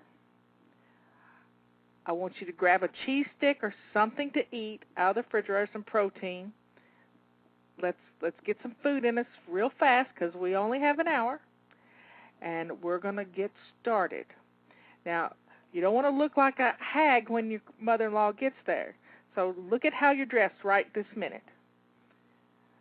Do you have on lace-up shoes? We got to start with lace-up shoes. Do your jeans look pretty good? Let's throw on a different T-shirt. But you can throw on the different T-shirt right before she walks in the door, because you're going to be working pretty hard right now. So I'm setting a timer for 3 minutes. And we're going to head to our kitchen. Now, in the kitchen, when the counter surfaces are piled up, your kitchen looks messy. So the first thing we're going to do is we're going to turn on some hot soapy water in the kitchen sink. Now, if you've got dishes in the sink, put them in the other sink and fill up one side of the sink with hot soapy water. You go in there. Okay. Now, while you're doing that, I'm going to talk to you a little bit. Now, we're still not going to panic. We're going to take this slow and easy. We're going to focus on the dishes and the counters right now. So as the water's running in your sink, I want you to open up the dishwasher, and is it got clean dishes or dirty dishes in it? Now, if it's got clean dishes in it, we need to put those away. It's going to take less than 2 minutes to do that. So let's start putting away those clean dishes out of the dishwasher, so you have a place to put your dirty dishes as you clean off your countertops. Now, we're not going to panic. We're going to think about what we're going to do next while we're doing this, but we're going to stay focused on what we're doing right now. Don't let the water run over in the sink, because you're hyper-focusing on emptying the dishwasher. So turn the hot water off in the sink, and let's start putting those crusty pans from on top of the stove into the water, because we're going to spend 15 minutes in the kitchen, 3 minutes at a time. Right now we're focusing on the kitchen sink and emptying the dishwasher. That's all we're really doing. We're going to get some stuff soaking so you can get them in the dishwasher and hide them, because this is what this is all about. It's hiding the way we live, and we can't beat ourselves up about this. We've just got to take care of ourselves and get the house looking presentable. And in 15 minutes, the clue here is to spend 15 minutes in your kitchen, 15 minutes in your living room, and 15 minutes in the main bathroom of your house. That's where, in case she might have to go there, you've got to make sure that everything's clean or everything looks presentable. It may not be white glove clean, but anybody that's going to come in with a white glove in your house doesn't need to be there. And you can just meet them at the door and say, just turn around and go home. If you're going to come in here with a white glove, I don't want you here. And guess what? You get to do that. You really get to do that. So you're focusing on the dishes in the kitchen sink and in the dishwasher right now, because we got to have a place to put them, and we're going to be fine. Things, you've been sick. The family, it's flu season, for God's sakes, and things are tough, and we've got to stay focused on what we're doing. And it also helps to have some good music. So here's our timer. It's going off. That timer tells us we need to swap jobs for a second. So, okay, now you need some more music? Put some more music on. We were going to run some music with this, but everybody likes different music. We may edit some music in a little bit, but we'll see how that works. For this next 3 minutes, we're going to focus on the stove. The stove, you cannot hide anything in your stove. No pots and pans with dirty dishes in them, no plasticware, nothing gets hidden in the stove. Because you know what happens? Stoves get turned on because we forget that we've hidden stuff in there. So that is not going to happen here. We're going to take the pots and pans that are on the stove and we're going to put them in the hot soapy water. Got it? Okay, we're going to start moving everything around to the kitchen sink. Moving things around the counters to the kitchen sink. I want you to grab your Windex bottle and a hot soapy rag. And we're going to start wiping down the counters. This isn't going to take that long. We got 2 minutes left on this 3 minutes. And we're going to start moving things around. And as you do this, you're moving things from the outside toward the center where the sink is. Got it? Let's stay focused on what we're doing. Now, is there any food that's left out? That's got to go back in the refrigerator or in the pantry. And let's make quick work of that. We've got a minute and a half to go. We're moving pots and pans to the sink, and we're going to wipe down the counters. And we're doing this in a fast-paced motion. And I'm telling you, we can do this. It's not going to be hard. She's not going to be very critical, because by golly, you're going to get this done, and I'm right here with you. So get your music playing, and we're going to dance around this kitchen and work our way toward the center, toward the kitchen sink, because that's the foundation for our whole system, is keeping your kitchen sink clean and shining. We can do this. You can do it. I can do it. I can help you. And once you crisis clean, you're probably never going to have to crisis clean again unless you've been sick and things have gotten to you after you've been the whole family's had the flu. It's tough. Or if you've been gone for a few days and things kind of fell apart while you were home. There's lots of excuses. But what we're doing now is we're going to take care of business. And we're going to take care of getting this clutter and chaos out of the way. Because when the surfaces are clear, the room is going to feel clean. You got it? We can do it. Don't beat yourself up. This is going to be fine. She probably just wants to come over and see the grandchildren, and you can't blame her for that. So here we go. We've done 3 minutes, and now we're going to focus on something else. Here goes the timer. Doesn't that feel good? You've done 3 more minutes. I think there's a big go me for you on here. Okay. Next mission while we're in the kitchen. We're going to look at the dining table. What's on the dining table? Let's pull the dirty dishes off the dining table, work them toward the sink.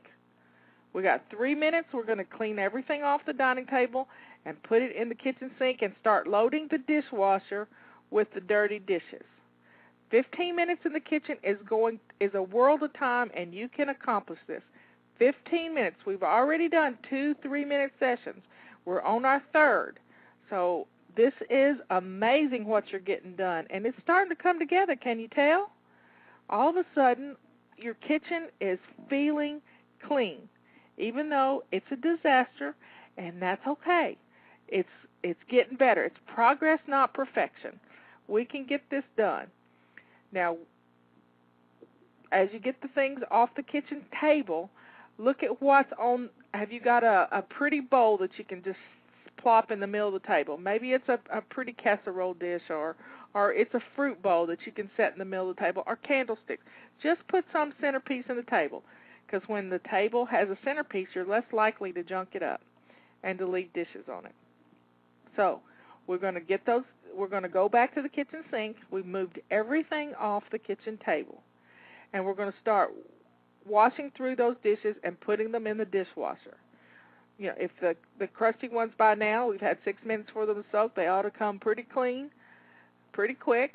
And we're in fast-paced mode here. We got our music going. We're enjoying the process. We're not beating ourselves up. We're doing what we can to get this done before she gets here. Because if the kitchen is clean, the whole house is going to feel a lot cleaner. You got it? Now, what's the trash look like? Is the trash overflowing? We can bag that up and get that ready to go out to the garage. Let's breathe. I'm getting out of breath here myself, just talking you through this. We can do it. Boy, can we do this. It's going to be okay. That's not the timer. That's my phone going off. You can't answer the phone while this is going on. You got that? We cannot answer the phone. We can't look at our emails. We have to stay focused. You got it? We're staying focused on the kitchen for right now. We're not leaving the kitchen for anything. You got your lace-up shoes on, and we'll deal with the floor in a minute. Don't look down at your shoes. We'll deal with the floor in a minute. Don't beat yourself up. We can do this. 1 3-minute session at a time. We got 8 more seconds, and we can go on to another job. Okay, here we go. Here's the timer going off. Oh, y'all are so good. What we're going to do now is we're going to gather up the trash. All the trash is going to go in the trash bag, and all the trash is going to get thrown away and bundled up. So let's make quick work of it. And see, what happens in the kitchen is when you're working on something, doing something, you don't throw the trash away while you're dealing with it. You say, I'll do that later. Well, do that later causes it to pile up on the kitchen counters. So as we get something out, we use it, and then we put it back where it belongs. We pick up after ourselves. It's quite simple. But we're always in this big, mad rush, and I don't want you to ever have to crisis clean again, because crisis cleaning is hard on us. Crisis cleaning is tough because we're rushing around, and we don't get to rest like I want you to. I want you to work for 15 minutes and then rest for 15 minutes. But when you're crisis cleaning, you're doing 3 15-minute sessions all in a row. And it's tough. So we're gonna put on some fast music, and we're gonna enjoy the process, because music makes it go by. I'm telling you, when you got the right music, the music that you like, sometimes it's even a different type of music than you're used to. Something's got a fast beat and gets your feet a moving and your hands a moving, because we know to do better, but we don't know to do it. We got to get up and do it. And doing it is what gets it out of our minds, so we don't have to be put in this situation ever again when you get that phone call that the mother-in-law is coming. Now, you mother-in-laws out there that are listening to this, please don't drop in on your daughter-in-laws with only 1 hour notice. That's not fair. Unless you know that they've always got their house 15 minutes worth of messy. And that's our goal here, is just to stay within 15 minutes of getting it clean, because anybody can do that. Right now you're under a little stress, but we're going to be calm about it, and we're going to be okay. We're not going to beat ourselves up, and we're going to be just fine. So let's stand back a second and look at how the kitchen's coming together. You've already spent almost 11 minutes in your kitchen. Isn't this amazing at what you can get done in 11 minutes? We've got 4 more minutes as soon as 5 more minutes after 3 more minutes after the timer goes off in 30 seconds. We've got the kitchen table cleared off. We've got the stove cleared off. The countertops are working toward the kitchen sink. And we've got the trash bundled up. So here's what we're going to do next. Are you ready for it? The timer's going to go off in about 15 seconds. We keep on putting dishes in the dishwasher, and you're going to be good. Just get the dishes in the dishwasher. You don't even have to run the dishwasher. It's going to become our dirty dish disposal unit. Okay, here's the timer. You've worked for a solid 9 minutes so far. I mean to tell you, y'all are on the ball. Now, here's what we're going to do next. We're going to finish putting all the dishes in the dishwasher. So let's focus on the kitchen sink, and let's get all the dishes in the dishwasher. And you see, look around your kitchen. Are there any dishes anywhere else? Any glasses? Leave the hot soapy water in the sink because you're going to find some glasses and things around the house. And before you know it, it's all going to get done. Let's don't start the dishwasher. We keep putting those dishes in the dishwasher. We've got to deal with the floor too. So the floor, it probably looks pretty grody, and if you've got a rug in front of your sink, it's probably got some dog hair on it and some different things. You may just end up throwing that out the back door for the time being until you can get back to that. But right now, we're going to get these dishes in the dishwasher and do what we've got to do to get the rest of the countertops empty and you feeling better about your kitchen. Because when your kitchen feels comfortable, the whole house is nice. And you'll be able to sit down at your dining table with your mother-in-law and have a cup of tea. Won't that be nice? So do you have a teapot? Is it clean? Run it through some soapy water real quick and put some water in it and put it on to simmer so that by the time she gets there, the tea water will be ready and you can have a pot of tea with her. Won't that be nice? Michelle's over there kind of laughing at me, just coaching y'all right away. This is truly flying by the seat of our pants. And we're going to get this done. This is crisis cleaning on the fly. I'm telling you, we can do this and we can do it and not be stressed out. I know it's hard, and we can't play the martyr either. We're going to have fun with it, and we're going to enjoy the process. Now, you can do it, and you can do it effectively if you won't whine. No whining allowed. Let's just get it done and grab a drink of water real quick, and let's see what else we've got to do. We've got one more 3-minute session, and guess what? Did you know that you can mop your floor in 3 minutes when you have to? I'm telling you, you can sweep it real fast and then mop it. And you might not even have to mop it. You may just need to just get the dirty places up. But we'll see. You look at your floor and see what needs to be done while you're finishing the dishes, going in the dishwasher, and getting everything out of the sinks.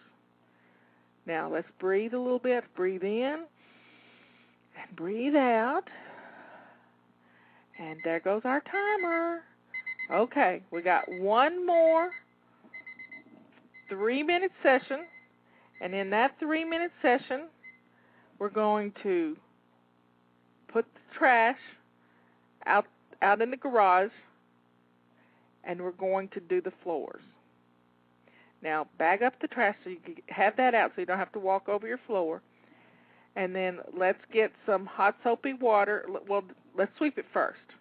Let's sweep the floor real fast. Sweep, sweep, sweep, sweep, sweep, sweep. And wherever you keep your broom, grab it, and let's just get the corners. Sweep around things. We're going for the middles here. I mean, you get underneath if there's some dog hair and things. We got pets in our house, so we got dog hair floating around everywhere. And puppy toe prints all over the floors. So let's get the broom out, and let's look at the floor and see if it needs to be mopped real quick. Now, don't become a perfectionist about mopping this floor. This floor has been dirty for a long time, and it's not going to get clean in 1 3-minute session.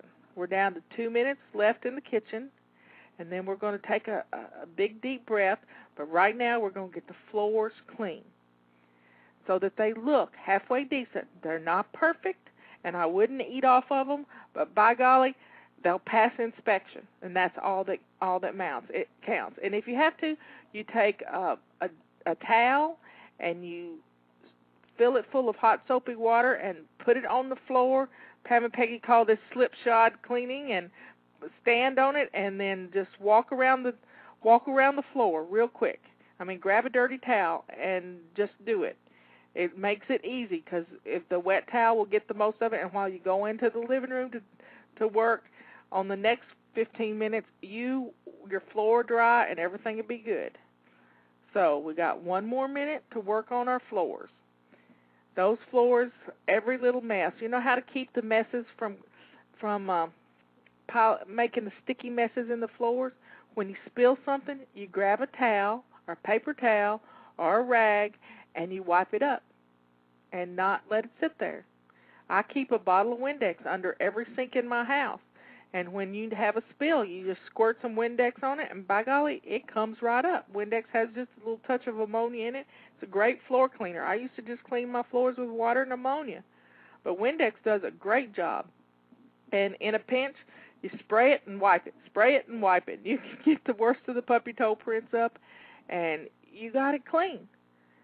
So just take it slow and easy. I know I'm rushing you, but we're not gonna panic, because believe it or not, in 45 minutes she will be here, and maybe she'll be running a little late, but probably not. But we'll just laugh if she's early.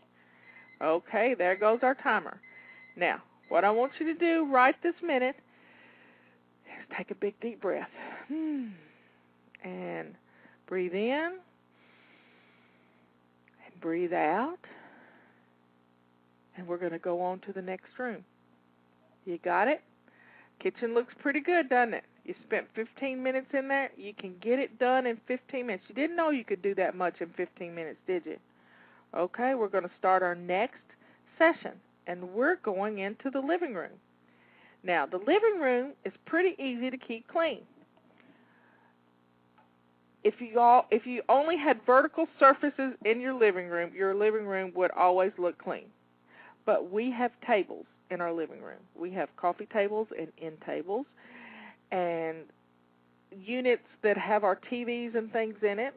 So what we're going to start with is clearing out our hot spots. You got it? You got coffee tables, you got end tables, and they're piled high. Now, there's things on those coffee tables you haven't dealt with. There could be mail, there could be lots of things. So I want you to grab a box that you're not going to throw away. Maybe it's a laundry basket, maybe it's a little Rubbermaid tub, and I want you to rake everything off of that table into the box. Now, this is speed cleaning at its best, because we're going to put this in a place where you'll have to deal with it. Now, I hope your mother-in-law is not going to spend the night and have to use your shower or your bathtub, because that's where we're going to put this box. We're going to take everything that's on the coffee table and put it in a box, and we're going to label, this is the coffee table. We're going to put a piece of paper right on top and say, coffee table, because you know where things were, and if you move them, you're never going to find them again unless you know where you've put it. So we're going to take this little box, and we're going to rake everything off into the box, and then we're going to go set it in the bathtub. Now, I know this sounds stupid, but you'll get back to it if you'll do it this way. So what we're going to do is we're going to take the box and we'll rake everything off into the coffee table box. And then we're going to take everything and grab another little box, and we're going to grab everything that's on the other end tables. And then we're going to put those boxes in our bathtubs. This is speed cleaning at its best. Now, look around. What do you see? Stuff on the floor. Gather everything up into a laundry basket that's on the floor. You got it? You've got DVDs and things sitting out. Put them back where they go. We can do this. It only takes 2 minutes to do a hotspot fire drill when we're not hurried. Now, if you want to try to put some of this stuff away, that's great, but don't hyper-focus on putting things away when we've got to just make it look presentable. Another thing we got to do while we're in the living room, and we're going to do this in the next 3-minute session is we're going to feather dust. So grab your, because we cleared off the flat surfaces. When you clear off the flat surfaces, you're good to go. So here goes our timer again. We're going to go in for our next 3-minute session.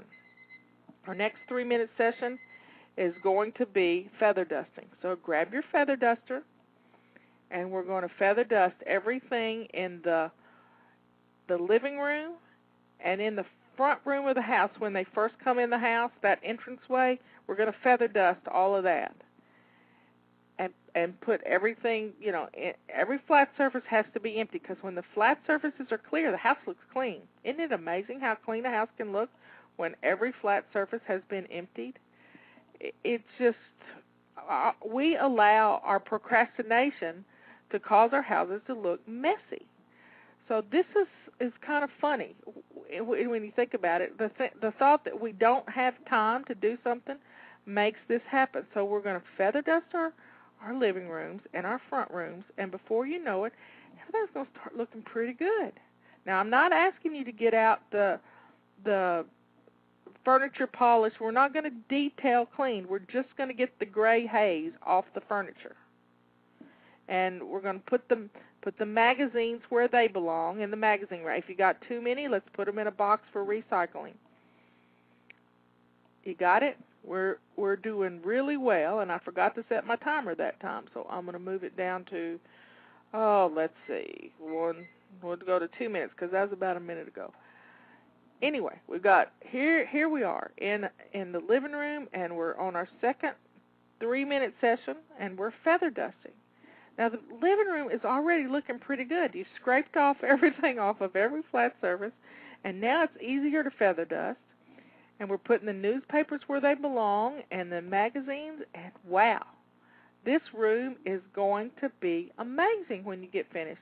Because when your mother-in-law walks in the door, that's the first thing she's going to see is your entrance and your living room. And the kitchen is going to be over to the side, unless she comes in through the back door and she comes straight into the kitchen. But you done got that one covered. The kitchen is clean, and you're coming into the living room. So take a breath. I need to breathe. And we're doing great. You're doing great. I'm rattling on, trying to keep you motivated into doing this, and we are going to get this done, and things are going to be fine. Believe it or not, it doesn't take long to get your house clean when you stay focused. And we can't multitask. We have to stay focused on one job at a time. And that one job at a time, right now, what you're doing is dusting. You're dusting the flat surfaces. You're dusting with a feather duster. You don't have to pick things up. You can dust around it. Hold it like a pencil and just flick it around, and before you know it, it's going to be clean. Now, in our next 3-minute session, we're going to grab our Windex bottle, and we're going to get some paper towels or a rag, and we're going to clean our windows. So let's put our feather duster away, and let's grab the Windex, and we'll be ready to go, and the timer's going to go off in just a couple of seconds. And wow, this is 2 sessions already. I'm telling you, we're on our 3rd session, and we are headed into 3rd session. Now, look at the floors. What's on the floors? Do you have magazines piled on the floor? Have you raked some things off on the floor that shouldn't be there? Or what about the comforters that you have and the pillows in your kitchen, in your living room? So let's look at how the room is going to look. What is out of place right this minute? Let's grab up the comforters and fold them and put them where they belong. Let's put the pillows on the couches how they go. We all like them a certain way. And let's arrange the cushions. Now, what's sticking out from under the couch? If it's sticking out, let's push it back under there just a little bit so nobody can see it. This is the ultimate stash and dash, I'm telling you. And we can do this, and it's not going to kill us. Now, what else looks out of place? Have you got any glasses and things in the living room that need to go? Any plates and dishes that need to go into the kitchen? Let's get them in the kitchen. But you probably already raked those off into those boxes. But it'll be okay. We'll get them in a minute, because as soon as she leaves, you're going to have to you're going to take those boxes and put everything away, one box at a time. You got it? As soon as she leaves, you're going to finish this crisis cleaning, and you're going to be so excited with the way the house looks and feels, because you've spent this 45 minutes doing this. You got it? We can do this. It's a go me moment here. I am so proud of you. It's amazing what you can get done when you just stay focused and you're not distracted by your cell phone, by your house phone, by the TV, by, the computer. You're staying focused. You got it? And I'm talking you through it, one baby step at a time. Isn't it amazing that baby steps can get us to where we need to go if we just put one foot in front of the other and not beat ourselves up in the process? Okay. Here's what's coming up next. We've put everything that's out of place in where it needs to go, that's on the floor. The magazines, the newspapers, all the recycling has been put where it needs to go. You folded up the pillows, the blankets and the pillows, and the cushions look pretty good. So when you walk in the front door, what you see is a room that, for all intents and purposes, it may not be white glove clean, but it's clean enough, and that's all that matters, because clutter is what makes our houses look dirty. Clutter is what makes us feel bad, and when we get the clutter off the flat surfaces, we will be just fine. Now, here we go. We're going into another 3-minute session. We've now done 9 minutes in the living room, 9 whole minutes in the living room. We're going in for another 3-minute session. And in this 3-minute session, we're going to vacuum.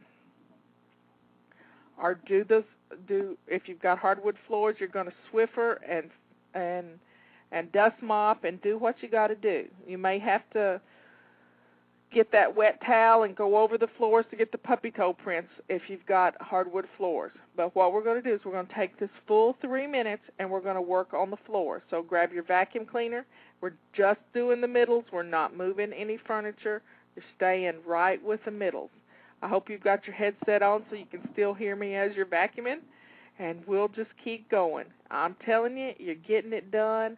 After we do these 3 minutes worth of vacuuming, you'll have another 3-minute session, and I'll tell you what we'll do then. And it is amazing at the progress you're making. 15 minutes in the kitchen, 15 minutes in the living room, and our next room we're going to be in will be the main bathroom. And it might not even take you 15 minutes in there. Now, the kids' rooms in your room, you're just going to have to shut the doors. It's hard, but I know she's probably going to want to go into the kids' rooms. But if the kids are home, you give them an order right now for them to go in their rooms and get their toys and stuff picked up. Got it? Because the toys in the living room need to go into the kids' rooms. Let's play a game with them. Let them throw them in a basket, but give them some direction while you're doing the living room floor. And, you can delegate some of this stuff, too. If you've got an army of children there that are big helpers and that they like to help, and that's what we're trying to do. We're teaching kids how to jump in and be a part of home blessing hour. You can get this done, and you can do it easily. All you got to do is just stay focused on one thing at a time. Baby steps, because when we put our blinders on and we accomplish this one thing, then we can go to the next thing. But when we try to focus on 10 things at one time, we get nothing done. That's when we're spinning around in one place and trying to figure out where to start, and nothing really gets done. Don't be distracted by the telephone or by the TV or by the radio. You stay focused on what you're doing.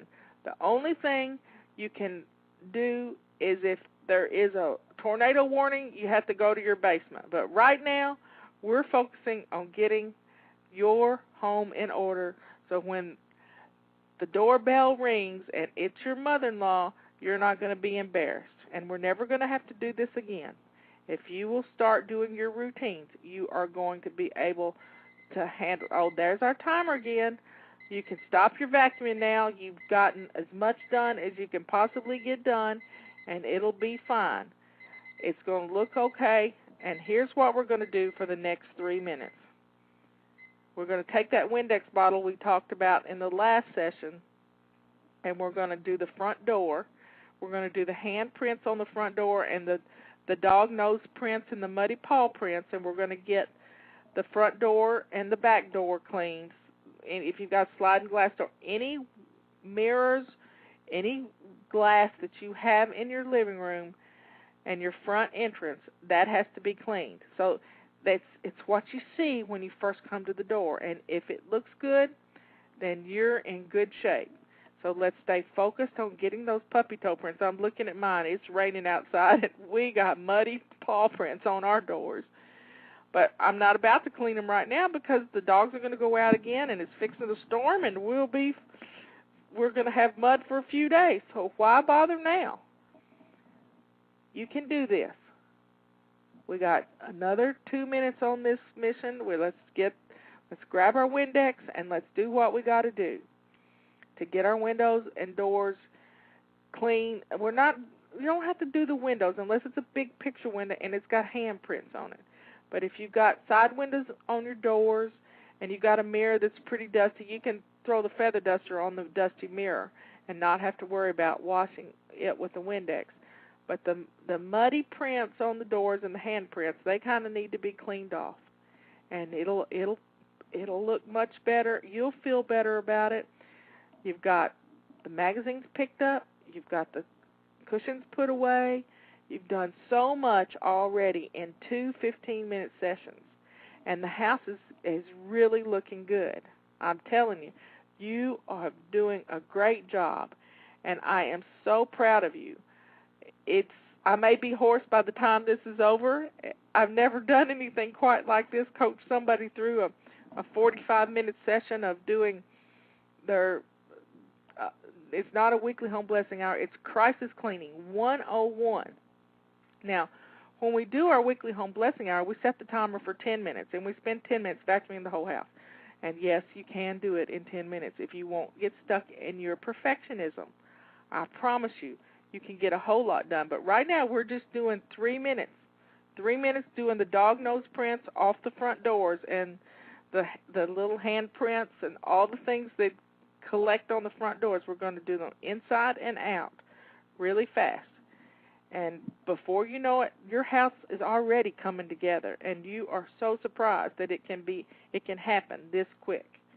I think this is going to be a great show to share with others. I'm just amazed that I can talk this fast and help you get through it.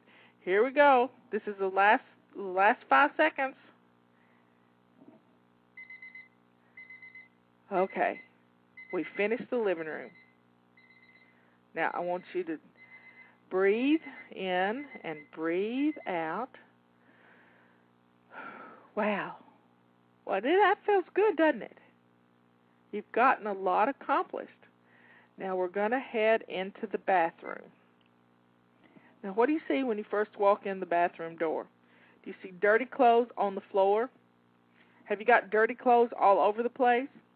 Well, let's grab the laundry basket and let's gather up the dirty clothes and take them to the washing machine. Now, here's a secret that not too many people know, and don't tell anybody. But when we need to stash and dash, we have been known to stuff the washer so full of clothes you can barely close the lid on the washing machine. But don't turn it on and don't start it. We're just going to stuff the dirty clothes in the washing machine. We'll get them out. We can do the same thing in the dryer. It becomes the dirty clothes disposal unit. You can also set the dirty clothes basket in the bathtub is another way to do it. And just throw the clothes in there. Gather up all the dirty clothes and dirty towels and throw them into the basket. And then we're going to put out some fresh towels, because that always smells better. And then we're going to start putting away everything that's on the bathroom sink counter. Because when the sink is full, the bathroom looks messy. Now let's open up the cabinet and cabinet doors and put the things that you have to use in a little basket and stick it up and under there. That way you can get it back out, because it's stuff you use every day. And that's why we leave it out, because we don't want to put it away. And you probably got too many things in your drawers so that you could put the stuff you use every day, put it away. But you haven't done that yet, and we'll work on that later, because each month we use our zones and we go through our house and we detail clean in that room during the month. Sometime during the month, every room in the house we do a little detail cleaning. And Michelle's just over there just laughing at me. She's just leaned back in her chair. She's not even getting in a tizzy. She's relaxed while listening to me. Just this sort of sing-song. We're having fun. I'm telling you, we can get this done and do it. So we've gathered up all the dirty clothes, and we're taking the stuff that's on the bathroom counter and we're putting it away. Now, if you put it away the right way, you can find it later. If you put it away the wrong way, you got to label it and say, this was on the bathroom counter, so that when you get the basket out, and you stick that in the tub too if you had to. We can do this. I'm telling you, it's not that hard. It's going to be easy. Now, what else is messy in the bathroom? She's not going to be taking a bath, but she might have to go potty. So we're going to have to think about what we got to do there, and then we got to do it. Now, here's our timer. We've done our first 3-minute session in the bathroom. I am so proud of you. A lot of times we let our bathrooms go until we can't stand it any longer, and then we spend 4 hours in there cleaning and scrubbing and doing all the things we have to do. What we're going to do now is we're going to we've got the countertops cleared off. Now we're going to take our bottle of Windex, and we're going to spray the countertops and wipe them down. You can spray the mirror too and wipe it down and get the dental floss home runs off the mirror, because if you've been flossing your teeth, you got them there, I promise you. Let's wipe down the faucets. We're not going to do detailed cleaning. We're just hitting the surfaces. Now you've got all these toothpaste spatters in the sink.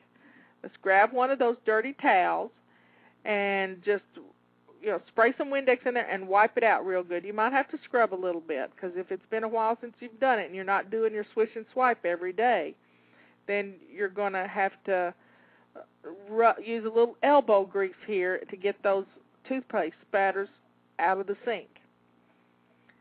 We can do this. It's not going to be hard. You're going to get it done, and you're going to have some time to rest before she gets here. Do you understand me? It's going to be okay. We have 18 minutes before she gets here. We're good to go. Do not panic. Do you hear me? We're going to breathe. Breathe in and breathe out. Swish and swipe is part of our daily routines. When we do it every single day, our bathroom is always company ready. Do you understand that?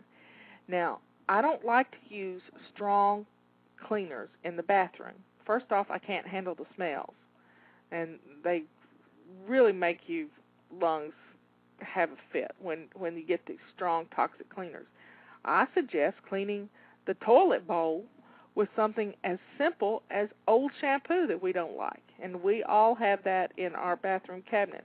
I know Michelle had a bunch of it that she didn't like, and we use that to clean toilets and things, and it's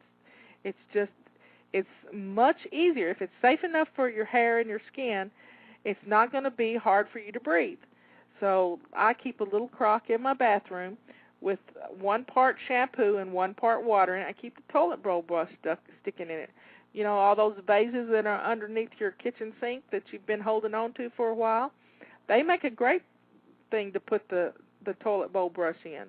It fits kind of nicely, and it comes up out of the middle of the vase, and it sort of gets the drippy stuff off so that you don't spread it all over the place. And before you know it, your toilet is staying clean all the time. And when your toilet is clean, it blesses you. Oh, there's our timer. I'm telling you. All right, we've done 2 3-minute sessions in the bathroom. Now, I want you to look around the bathroom. We're going to swish and swipe the toilet. We're going to swish and swipe the toilet now. Now, if you haven't got this crock set up, then what we're going to do is we're just going to squirt some hand stuff in there, or some shampoo in there. We're just going to squirt it a little bit in there, take the toilet bowl brush and swish it around, and then flush it once, and then we're going to do it again, and then that's going to make the bathroom smell good. The second time you do it, just leave it sitting there. It's kind of like a deodorizer.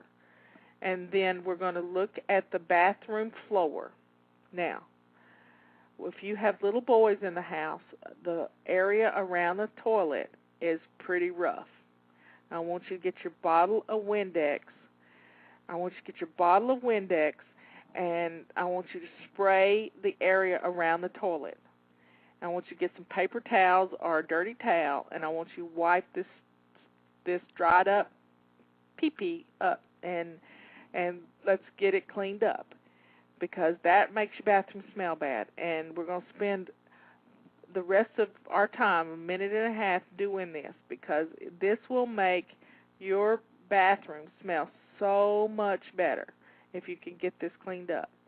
Now, the rest of the floor is, you get out of the tub and you got a rug there, and you step on the rug or the towel, and that sort of gathers up stuff, but we forget to throw that in the washing machine. Now, let's throw that in the bathtub, and let's get the broom after we get through the toilet. We're going to do the floors in the bathroom. Now, look, while you're still scrubbing the floor, I want you to look over at the front of the cabinet. Has it got toothpaste spatters on it too? And you can wipe that down after you get through with this. So we've done the surfaces, we've done the mirror.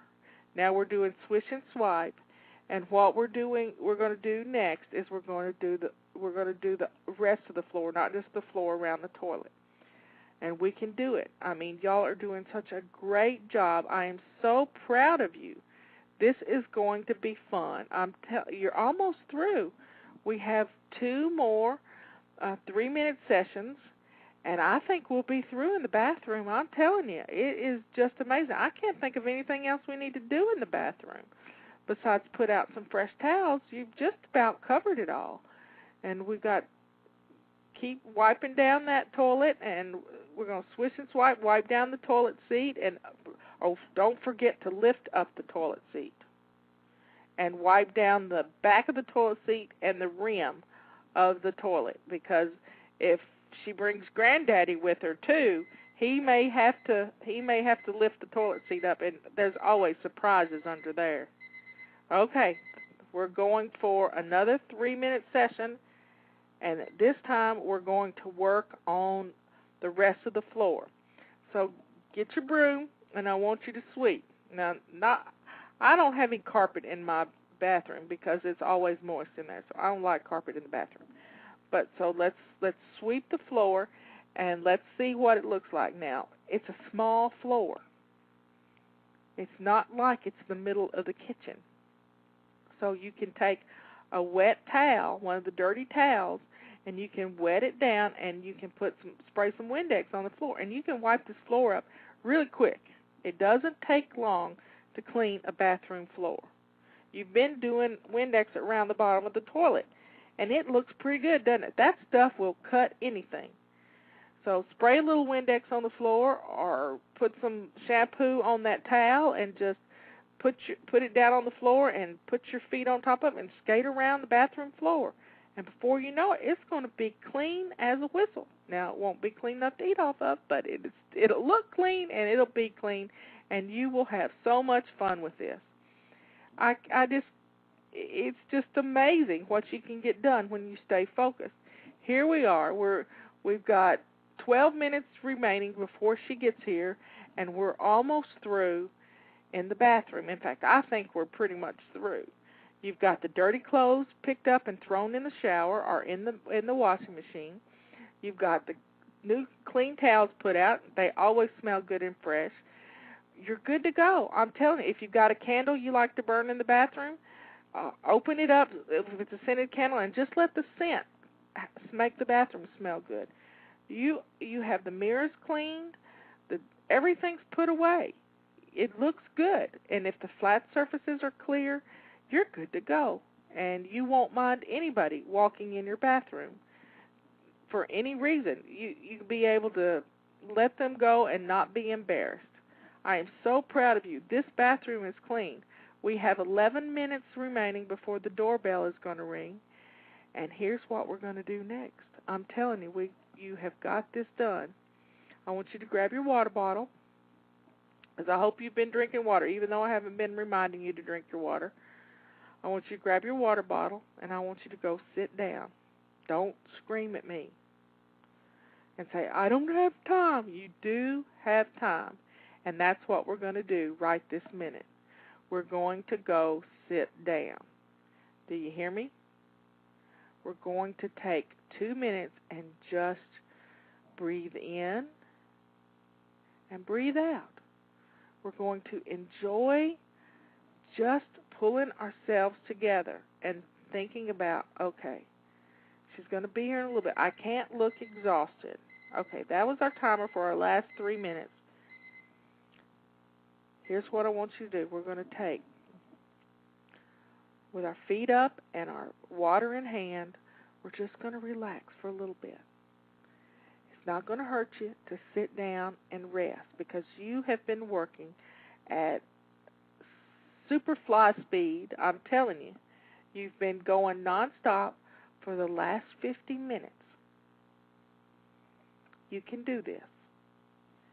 You're going to sit down, and you're just going to relax a little bit. You can think about what you're going to put on. Your jeans look pretty good, so let's grab, when we get through here, just relaxing. It's okay to think. Breathe in and breathe out. You've got the teapot on the stove with the water simmering so that you can have a cup of tea when she gets here. Breathe in and breathe out. It's going to be okay. I promise it's going to be okay.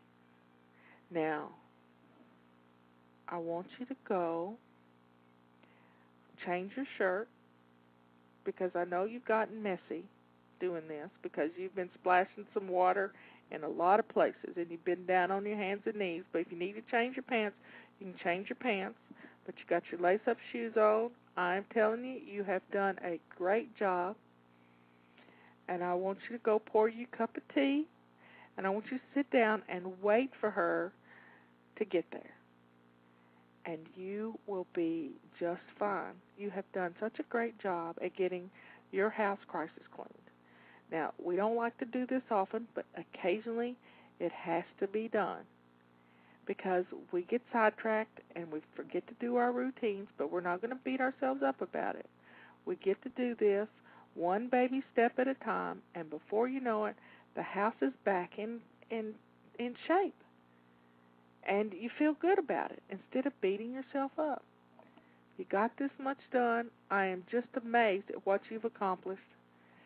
This is going to be a great tool for everyone to use, so that when they have a chance and they get that phone call that says their mother-in-law is coming in an hour, they don't have to panic. All they got to do is find this on their iPod or on their computer, and they have it downloaded, ready to go,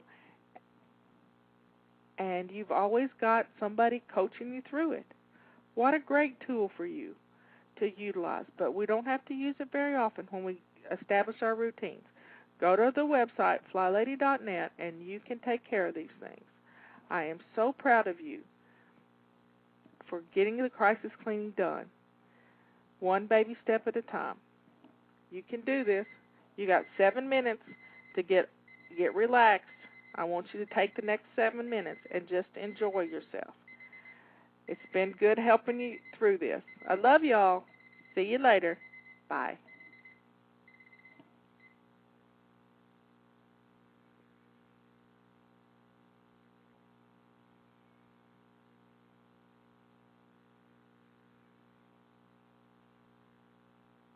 One, two, three.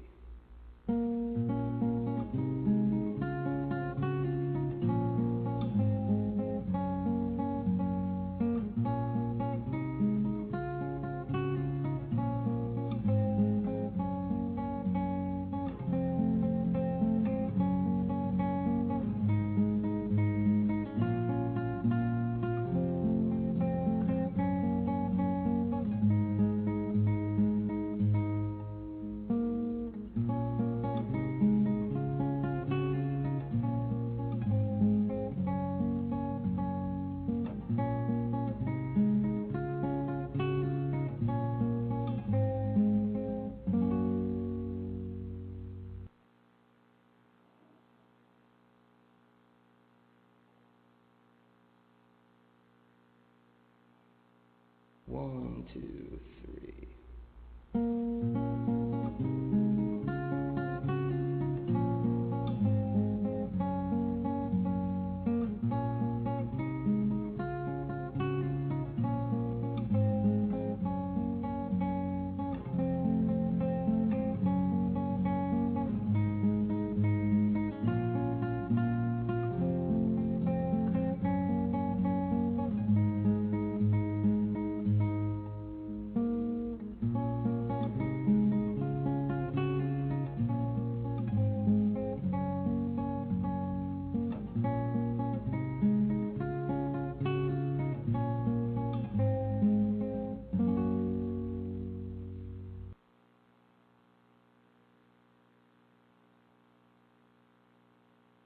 One, two, three.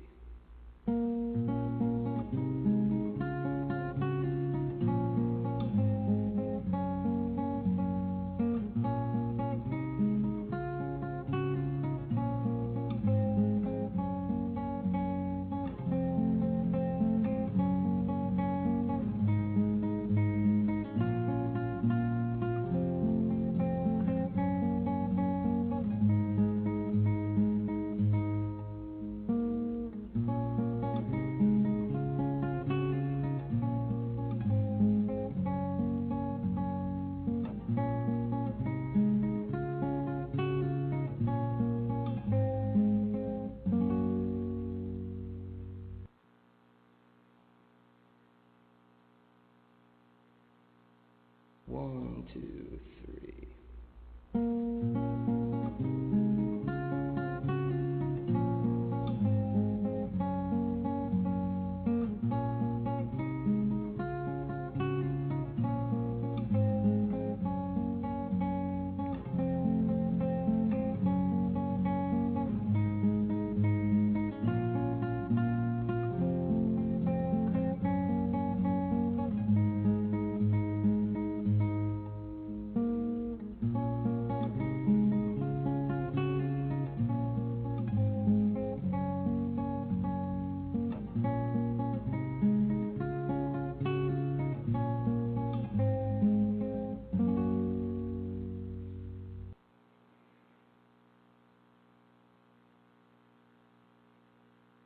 One, two, three.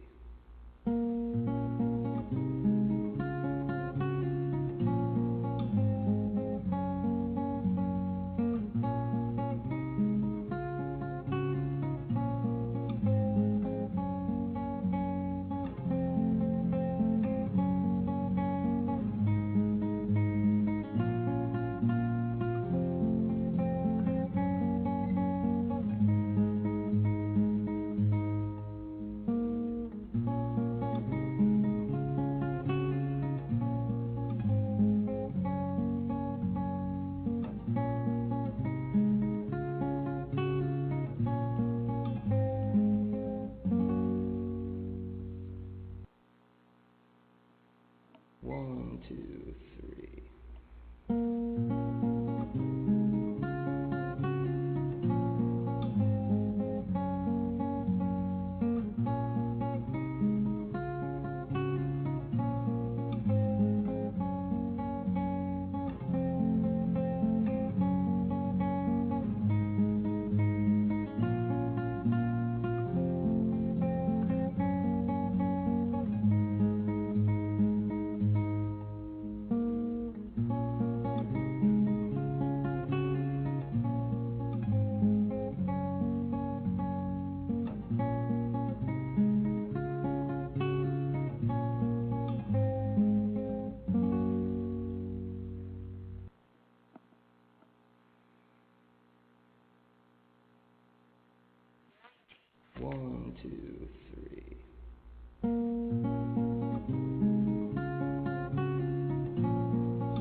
1, 2, 3.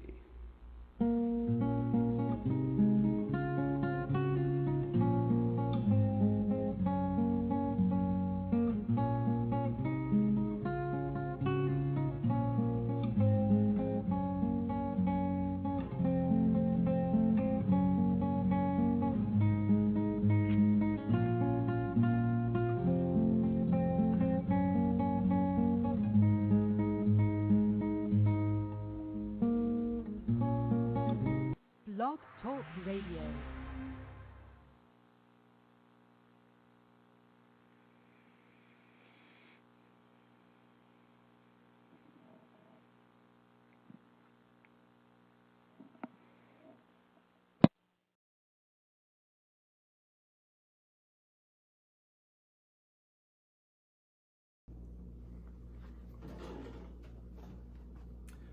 Justin here today from Fly Lady to show you our brand new revamped Fly Lady Complete Cleaning Package.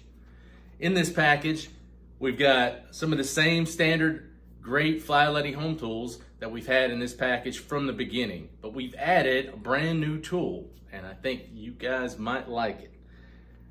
In the Complete Cleaning Package, we have Fly Lady's original microfiber cleaning towels, the purple rags.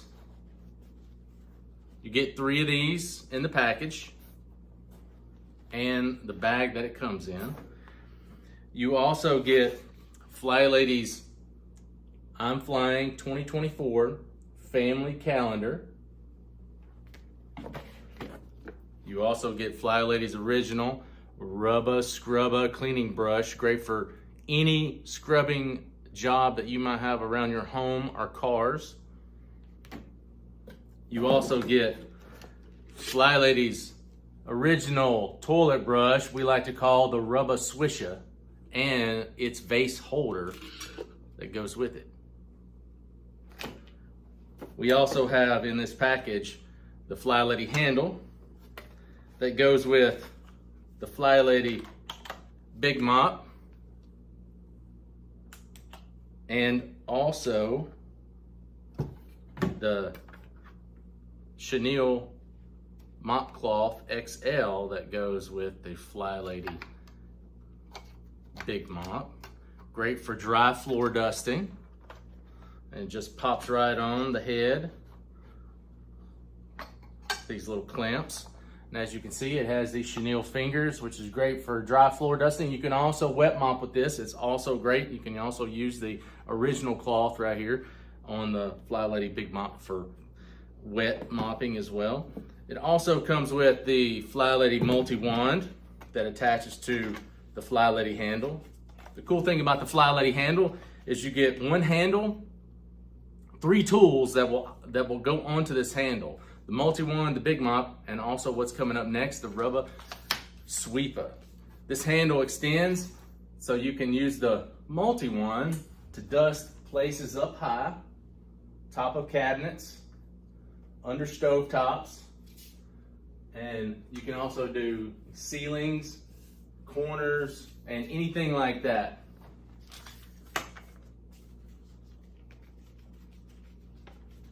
Take this off, and you also get, like I was saying before, the Fly Lady rubber broom we like to call the Rubba Sweeper.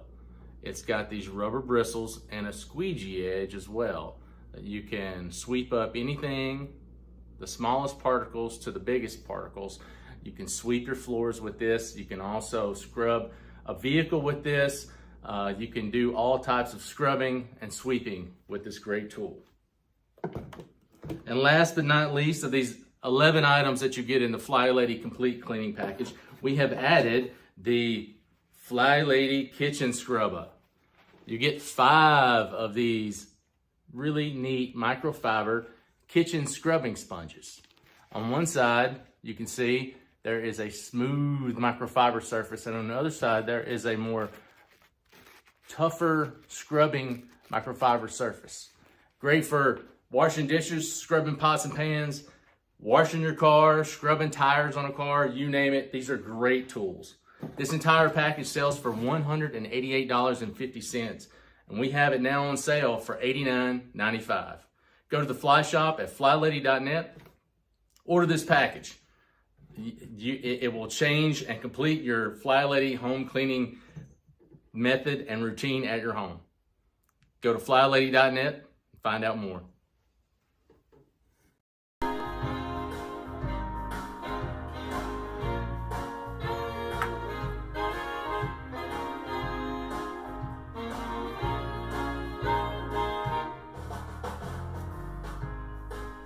Oh, this is just a.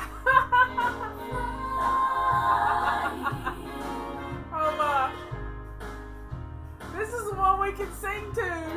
Fly. A list of things to do. I'm ready for action in my lace-up shoes. I'm no martyr, I'm just working smarter.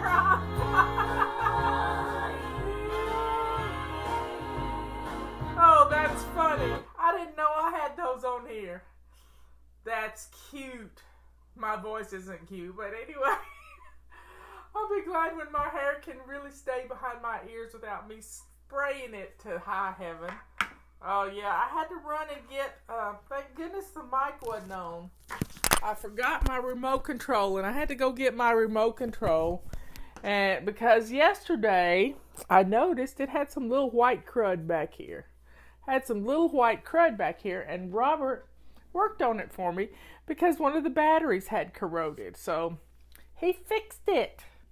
It's nice to have a fix-it man around the house. Anyway, so today, everybody's getting in here. What day is today? Today is Wednesday. It is Anti-Procrastination Day, but it's also the first day of the month. And you know what that means? We have a new habit. And our new habit for this month is making our bed. Now, I know many of you do not want to make your beds because you hadn't made your beds in a long, long time.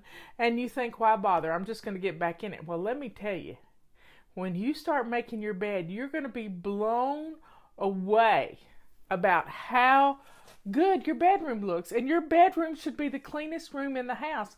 Last week, we were doing Zone 4, which is our bedrooms. Yesterday, we changed the sheets. So let's get our bedrooms looking nice. Making that bed is the shiny sink of every room has its own shiny sink, and your made bed is the shiny sink in your bedroom. Your coffee table is the shiny sink in your living room. Your shiny sink in your kitchen is your shiny sink.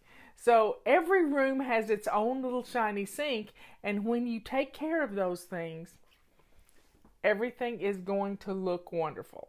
So we're not so much getting back to basics as we're doing Fly Lady immersion class. Right now, we're home. We have no excuse, y'all. So the first thing I want you to do is get dressed to lace up shoes. Got it? Get dressed to lace up shoes. That starts your day on the right foot. Robert's sending me pictures. I went outside to take a picture of my triple trillium and the dog sat on it. I was so not happy. Oh my. She wouldn't pay attention to me. She knew I was taking a picture and she's trained by a cat, and so she sat down on my trillium. My triple trillium. And I was just so unhappy. But anyway, it'll perk back up in a little bit. My cardinal has been I've tried to get video of the cardinal this morning. It's a boy cardinal. It's a bright red cardinal.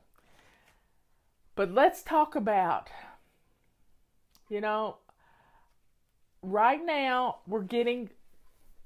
we need to circle the wagons and we're home, and let's take advantage of being home because we don't usually get this kind of opportunity. You're listening to me. Look how many people are in here. We're hitting 400 right now, which is right at 4,000, I think. Now, if you have not shined your sink yet, after you get dressed to lace up shoes, I want you to go shine your sink. Yep. I am in this swish and swipe mode for my whole house right now. And guess what my Swish and Swipe tool is? It's a purple rag.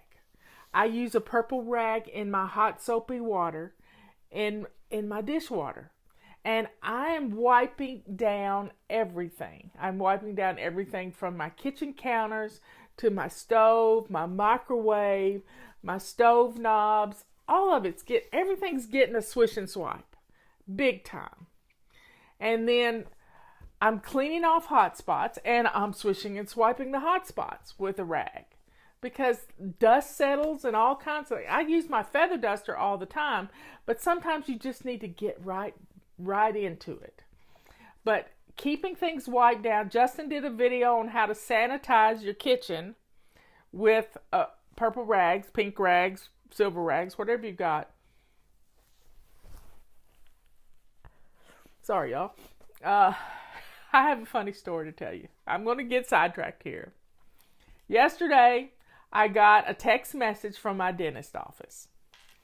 And they said, we will be closed until April the 30th, April 29th or something like that. And I thought to myself, here I go thinking, what you think about, you bring about. I thought, well, now's not the time to lose a crown. And guess what happened last night at dinner? I lost a crown. And thank God you can't see it, because it's right here. Yeah, I lost the whole tooth practically. And the blessings that abound from this, the blessings abound, because I'm looking for the silver lining. The silver lining is this tooth has had a root canal on it. So it's not going to hurt me. It's just irritating that there's a hole there. And you just have to laugh. It's kind of like Scott Adams says, we're in a simulation. So I got the text message that said my dentist office is closed, and I have my dentist cell phone number. So I called him on his cell phone, because he's called me needing favors, and I called him needing a favor. And he said, I can meet you at the office. I said, Dempsey, it's no need. No need. We have been asked to, stay home, and I'm going to protect you, because if I start hurting, I'll let you know. But it's not going to hurt, because it has a root canal in it. Oh, my bird's back. Did y'all hear that? My bird's back. There it is in the window. Yep. It's coming to the window. Let's see if I can focus the... Let me see if I can... Did you see it? There he is. He's there. He's coming in, but the window kind of blows it out. He comes in right by St. Therese. That's just weird. I love it. There he's back again. He's really showing out today. That's a happy bird. He's really showing out. I just believe, God's listening to us. He knows we're all kind of having a rough time of it. But, we can get some things done in our house. So here are the things, and I keep preaching on this every day, and I'm going to continue to preach on it. If we keep our laundry caught up, I don't know what's going on there. I can't see. There we go. If we keep our laundry caught up, if we do our dishes, if we get dinner in the crock pot ready to go, that frees us up the rest of the day to declutter and get some things done in the house. Angela saw him. Yay, yay, yay, yay. Because the window kind of blows it out unless it's a rainy day like yesterday. But the main thing we got to do is take care of ourselves. If you don't take care of you, who will? So, drink your water. What's for dinner? Yep. I'm trying to come up with an acronym, kind of like Only Handle It Once, like the Ohio acronym, and I haven't done it yet. But let's make a list of these things and just put them on a note card. Put them on a bright, cheery note card, and let's make a list. So, get dressed is the first thing. Get dressed. Make your bed. Swish and swipe your bathroom.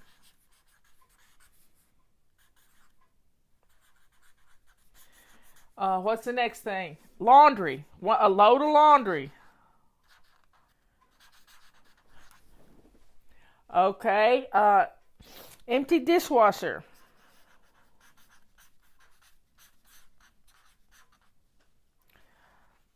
Shine your sink.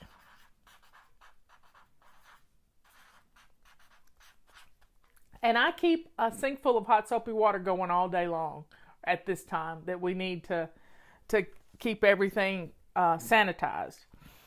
What's another thing? Oh, hot spots. Hot spots.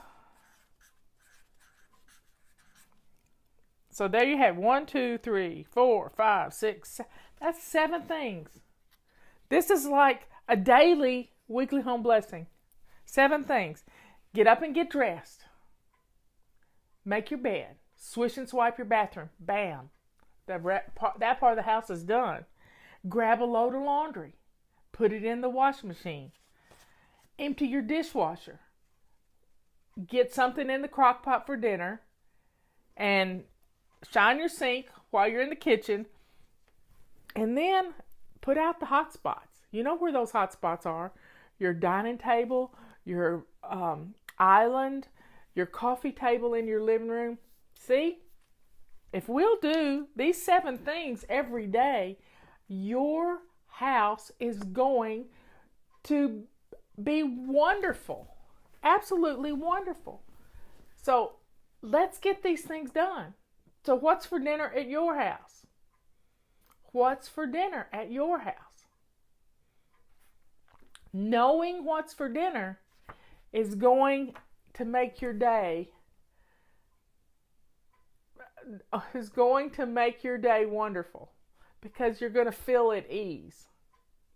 Now you can have little things for lunch. You know, you can fix the kids a peanut butter and jelly sandwich, and you can have something. You can have leftovers from last night. I loved planned leftovers. I've got some leftover chicken. And today is Wednesday. It's anti-procrastination day. So we're going to factor in our basic weekly plan. So Monday we do weekly home blessing, but we didn't do it Monday because I was out and about. So we did it on Tuesday. So you don't have to be a perfectionist about weekly home blessing. You do it when you can. I like to do it twice a week sometimes to recover from the weekend and to get ready for the weekend. But you know, when you're staying home, the more you're home, the messier your house is going to get, unless you do a simple weekly home blessing and get things put away. So if you get something out, put it away. If you get it out, put it away.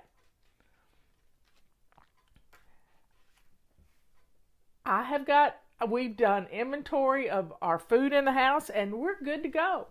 We may not like what we're eating, but guess what? We're not going to be stuck in some rut. So if you come up with 7 meals, and Leanne can help you. 7 meals.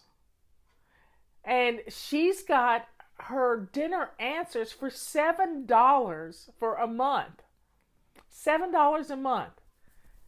Guess what? Since you're not going to Starbucks, you got $7. I guarantee you got $7. And this can help you plan those 7 meals. And if you have 7 meals, you're going to feel at ease.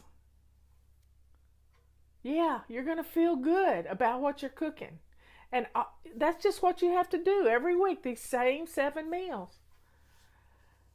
I saw a recipe for the tater tot casserole the other night on Facebook, and I almost gagged, y'all. It had mustard in it, and I just couldn't even imagine.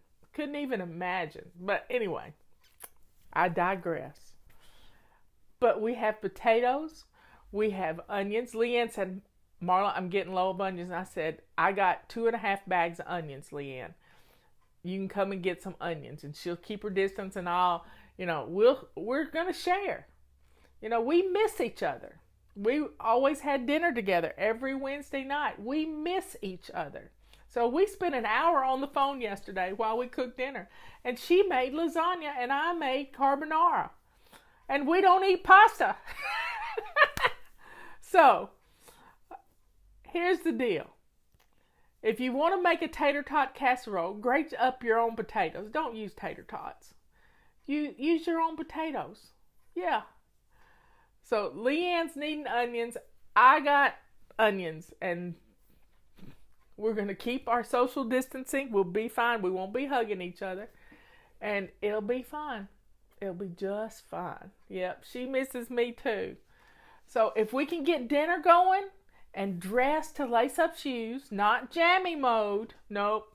It's not pajama casual anymore. It's get dressed to lace up shoes. We have stuff to do. We have stuff to do. So, grated cauliflower. Wow, that's interesting. Making a tater tot casserole with grated cauliflower. That's interesting. You could put any vegetable in it. We have a favorite restaurant here, the Fish Camp, and they do a cabbage casserole. Who ate the pasta? I ate pasta last night. Yep. Leanne ate pasta last night because she made you a lasagna yesterday, and I laughed till I hurt watching her do this lasagna because she's lathering on the ricotta cheese, and she's just having so much fun putting together this. And she made a small lasagna. I don't know how to make small lasagnas. I make big lasagnas, and one time I made 8 lasagnas and put them in the freezer to take to friends when they needed something.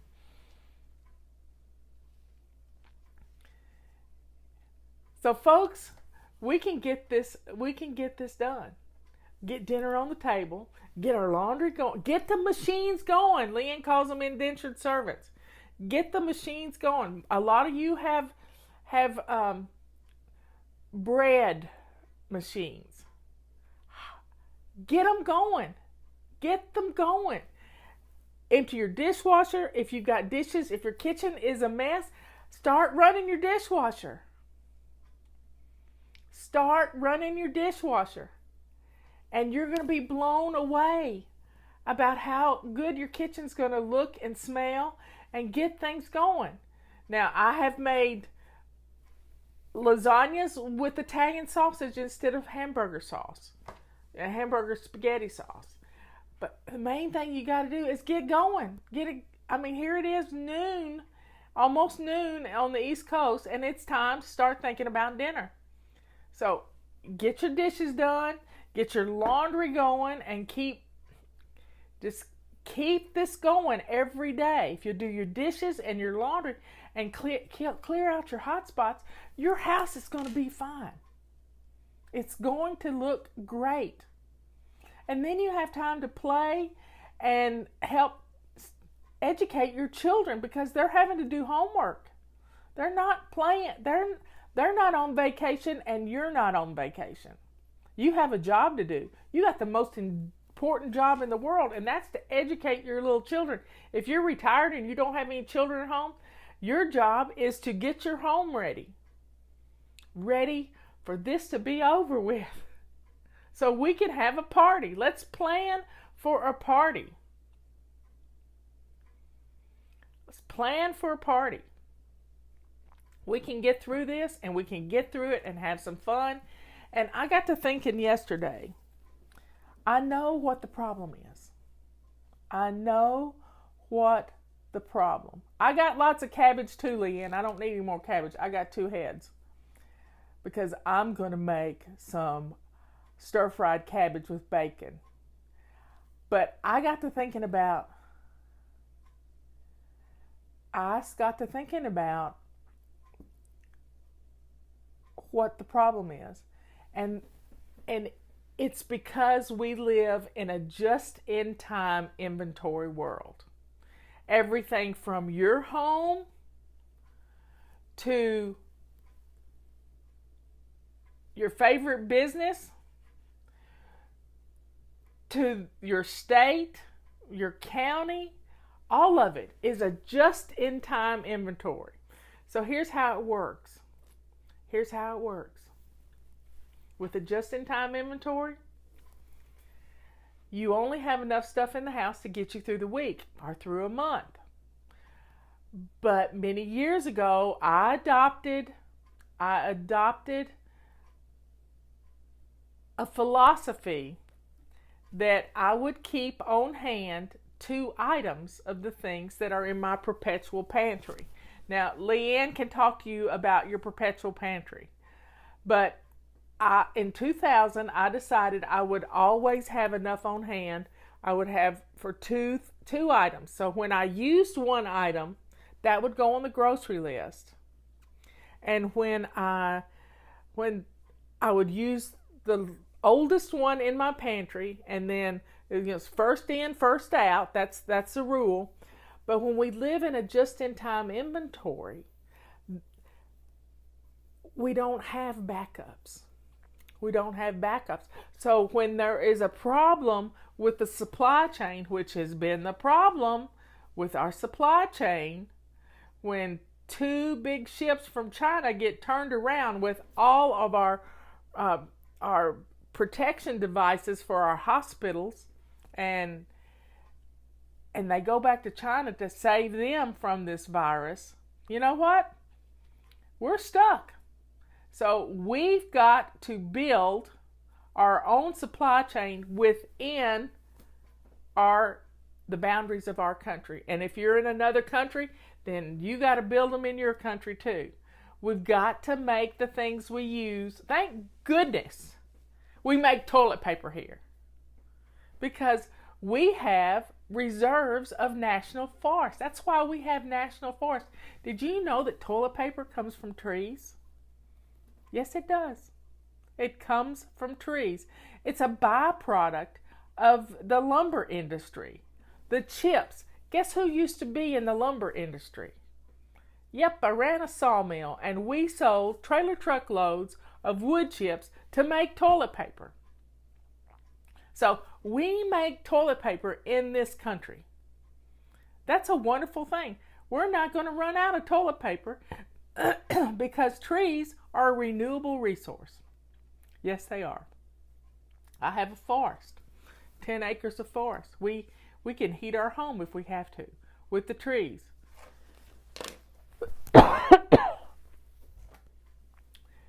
Anyway, folks, yep, I always keep 2 cases of toilet paper on the shelves in the basement. Now, a lot of people are wondering, how can I store stuff like that? If you live in a big city and you have a small apartment, you don't have a lot of room to store things. Sorry, I got strangled a while ago. Let me get a drink of water.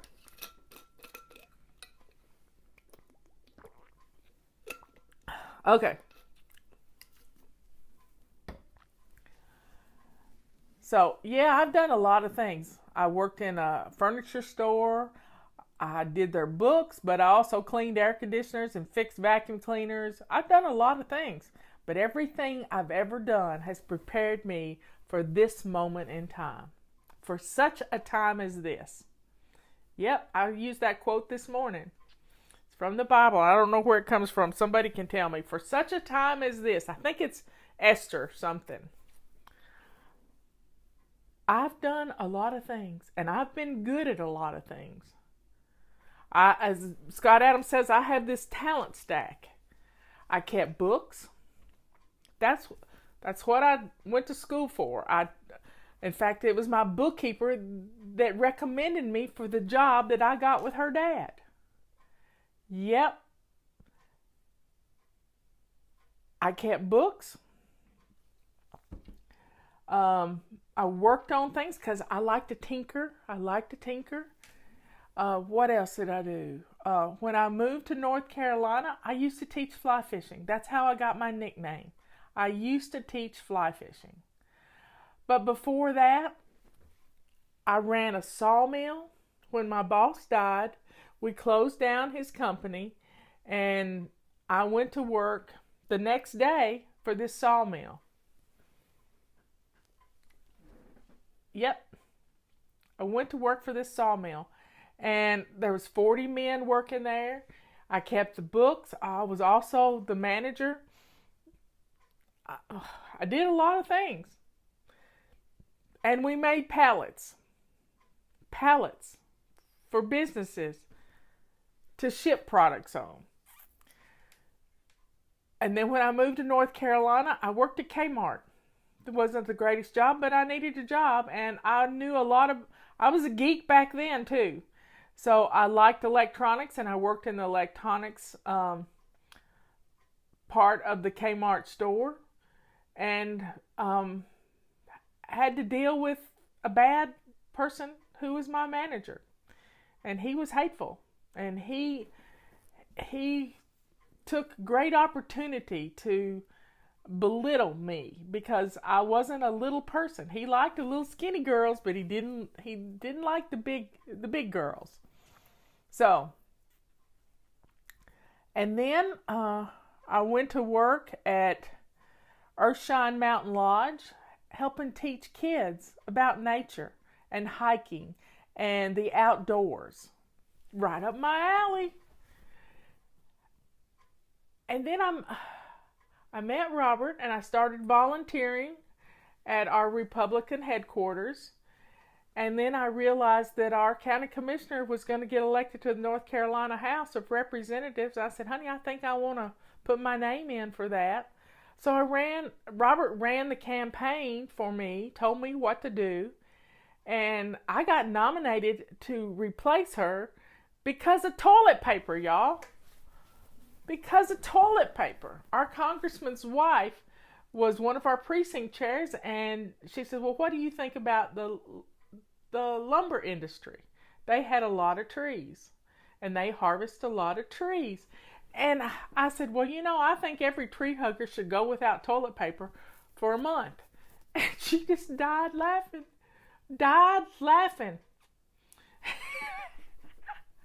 And so she nominated me. And I told her about my stint as being a manager for a year of a sawmill. And it was funny. So trees are a renewable resource. They live to be about 80 to 100 years old, and then you harvest them. And they come back. It all comes back to toilet paper. So somebody said they're a tree hugger. I'm a tree hugger, but I get your point. We're all kind of might have to go without toilet. Maybe we're going to come up with a new way to clean our bottoms, So it's all good. And so then I got nominated to be a county commissioner. I served 6 years. 2 years of being nominated in a 4-year term. I got elected. And then I got unelected by 27 votes in a primary. So always go vote. Go vote, because small voting times really make for skewed elections.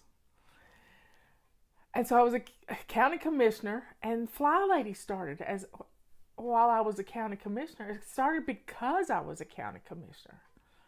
And I needed to get organized, just like you're trying to get organized right now. And it was an amazing process. When we hit 30,000 members, my county manager, Artie, said, Marla, you got more members in your group than we have in our county. And now we're over 1 million if you look at all the numbers, and I can't even keep up with it. I can't even keep up with it. So for such a time as this, God trained me in lots of things. Budgets, big numbers don't scare me. Big numbers do not scare me because I dealt with a huge budget in this county. We can get through this. I like numbers. I was part of the emergency management team. I know our county is in good hands right now. And I know this state is in good hands. And I know this country is in good hands because I'm watching the press conferences every day.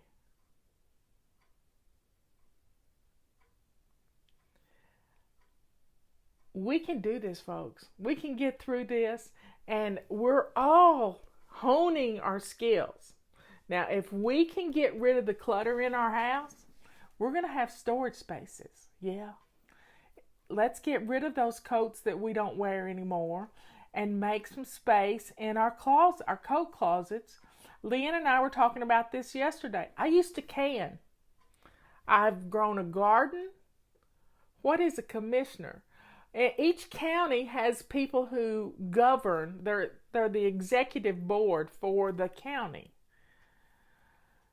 And so there were 5 commissioners in my county. There's still 5 commissioners. And we still have one lady on the board of commissioners.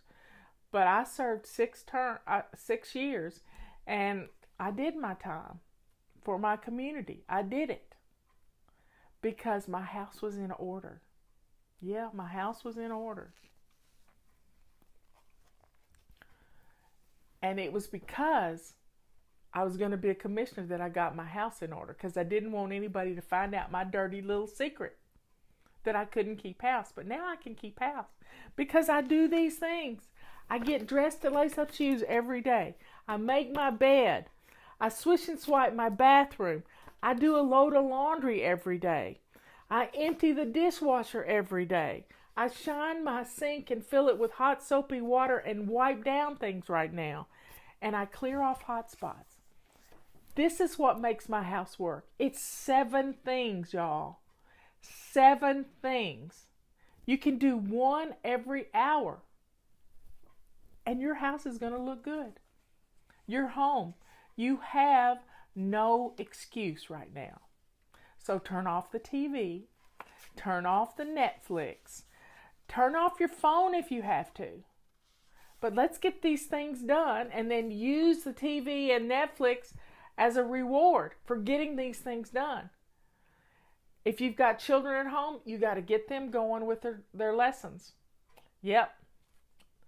You got to get them going with their lessons because you can't let them lose a year of their life to this virus. You can't do it. So, folks, it's allergy season. Pollen is everywhere. And if you don't dust, you're going to get a sinus infection. So let's get our homes dusted. So grab a purple rag or a feather duster and let's get some things dusted today. I'm going to clean out my refrigerator. It's Wednesday. It's clean out your refrigerator day. I'm going to clean out and organize my refrigerator, and then I'll see what I've got to cook. Yes, we ship all over the world. We do this thing. We ship all over the world. We have a permit to ship all over the world. Our feather dusters, yep. It's a wildlife permit. So here's the list. Get dressed to lace up shoes. Make your bed. Swish and swipe. Do a load of laundry. Empty your dishwasher. Shine your sink and wipe down your surfaces and clear off your hot spots. You do these things every day, you're flying. And your house is going to look good. It's going to smell good because you're going to put something with your kitchen clean. You don't mind cooking. So let's get dinner on. Let's do it. Now, when it comes to feather dusters, you remember the song, you don't pull on Superman's cape. You don't spit into the wind. You don't pull the mask off the old Lone Ranger. That was from the 70s, I'm telling you. I can't remember the name of the song. But when you take your duster outside, if you have allergies, you need to wrap up with a scarf and put it all over your head and eyes. And then go outside and don't face the wind so the dust is going to blow back. Turn your back to the wind and stretch your arm out as far as you can get it and shake the dust and turn your head away. Got it? This is going to keep the pollen from getting in you. You don't mess around with Jim. Oh, bad, Leroy Brown. Yep, y'all remember the song. So pull it up, listen to it, and feather dust to that song. Let's get the dust out of our houses. Let's do it. You're home, and let's get the houses in order, because we can have some fun. We can take care of ourselves. We can drink our vitamin C water. I'm going to put on Leroy Brown as soon as I get off here, because I just want to hear the song. So let's do these 7 things and put dinner on the table. Yes, we're showing our age, but I don't care. I'm happy to be 64 years old. I'm really happy. So let's feather dust our homes. Let's wipe down our flat surfaces, and let's get it done. Let's get it done. And be thankful for this day. And when you're washing your hands, and if you haven't watched Leanne's video she posted yesterday, go to savingdinner.com. I think I posted it too, of how you wash your hands. How you wash your hands. Let's get a system for washing your hands so you don't miss a single spot. Wash your wrist, tops of your hands, fingers. This person put black dye on their rubber gloves and washed their hands, and you could see right where they didn't get it clean. So folks, let's be safe. Let's take advantage of this time. Let's clear out some cubby holes so we can have an inventory in our house of the things we need. And you may need to put together a control journal so you can remember where you stash stuff. Ask me why I know. Yep.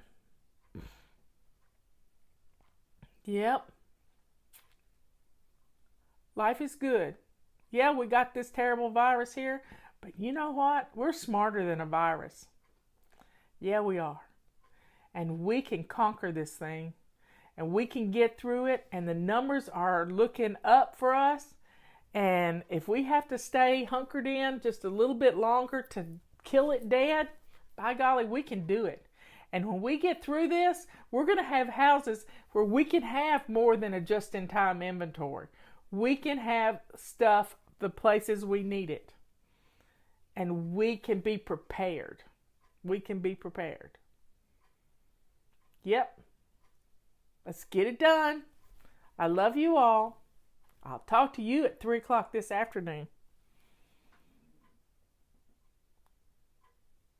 Come on in, everybody. We're going to take it slow and steady. You got that?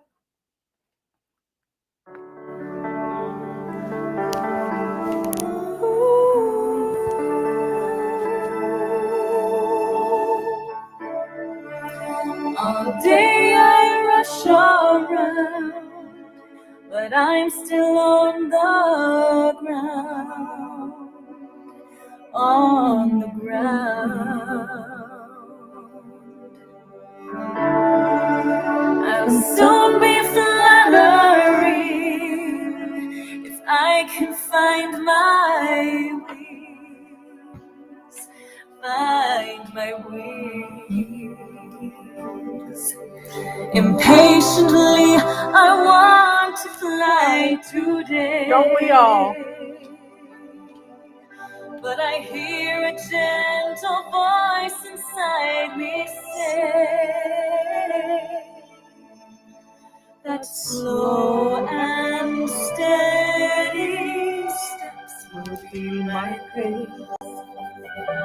Slow and steady steps will win this race. Glad you're here. It will take some time, but the victory will be mine. Slow and steady, I'm gonna learn to fly.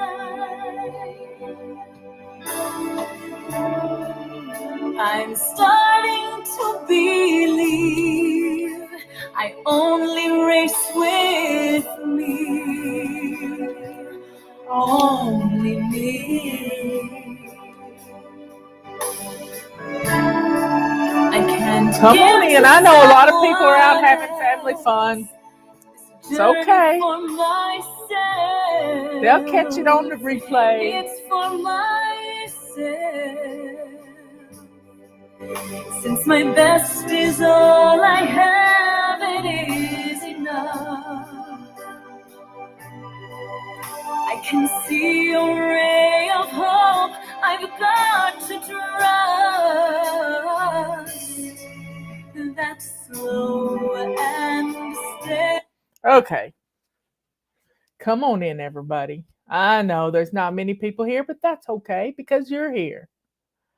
Let's just enjoy some time together. We got stories to tell and things to discuss about menu planning. But first, let's start out with chapter 31 in the Passion Translation of the of Psalms.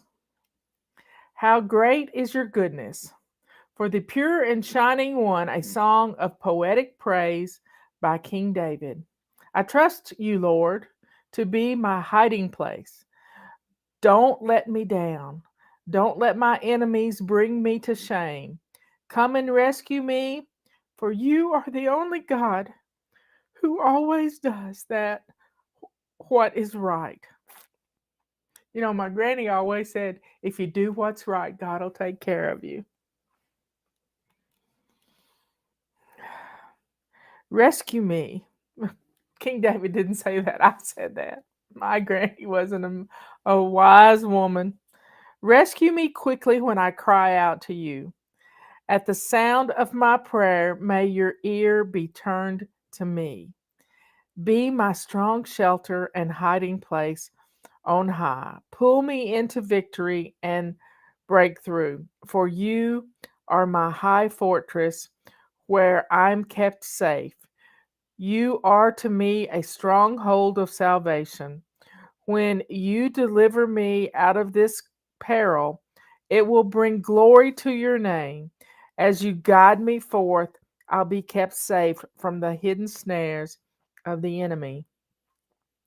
The secret traps that lie before me for let me go back a second. As you guide me forth, I'll keep you safe from the hidden snares of the enemy. The secret traps that lie before me, for you have become my rock of strength. Into your hands I now entrust my spirit. O Lord, the God of faithfulness, you have rescued and redeemed me. I despise these deceptive illusions, all this pretense and nonsense, for I worship only you. In mercy, you have been my troubles and you have cared for me. Even during the crisis in my soul, I will be radiant with joy, filled with praise for your love and mercy. You have kept me from being conquered by my enemy. You broke open the way to bring me to freedom into a beautiful broad place. Oh Lord, help me again. Keep showing me such mercy, for I am in anguish, always in tears, and I am torn with weeping.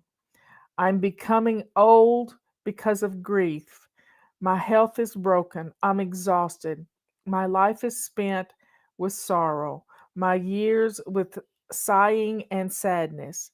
Because of all of these troubles, I have no more strength. My inner being is so weak and frail. My enemies say, you are nothing. Even my friends and neighbors hold me in contempt. They dread seeing me. They look the other way when I pass by. I am totally forgotten, buried away like a dead man, discarded with a broken dish, discarded like a broken dish in the trash. I overheard their whisper threats and the slander of my enemies. I'm terrified as they plot and scheme to take my life. I can't see. I'm having trouble. Probably because I teared up a while ago.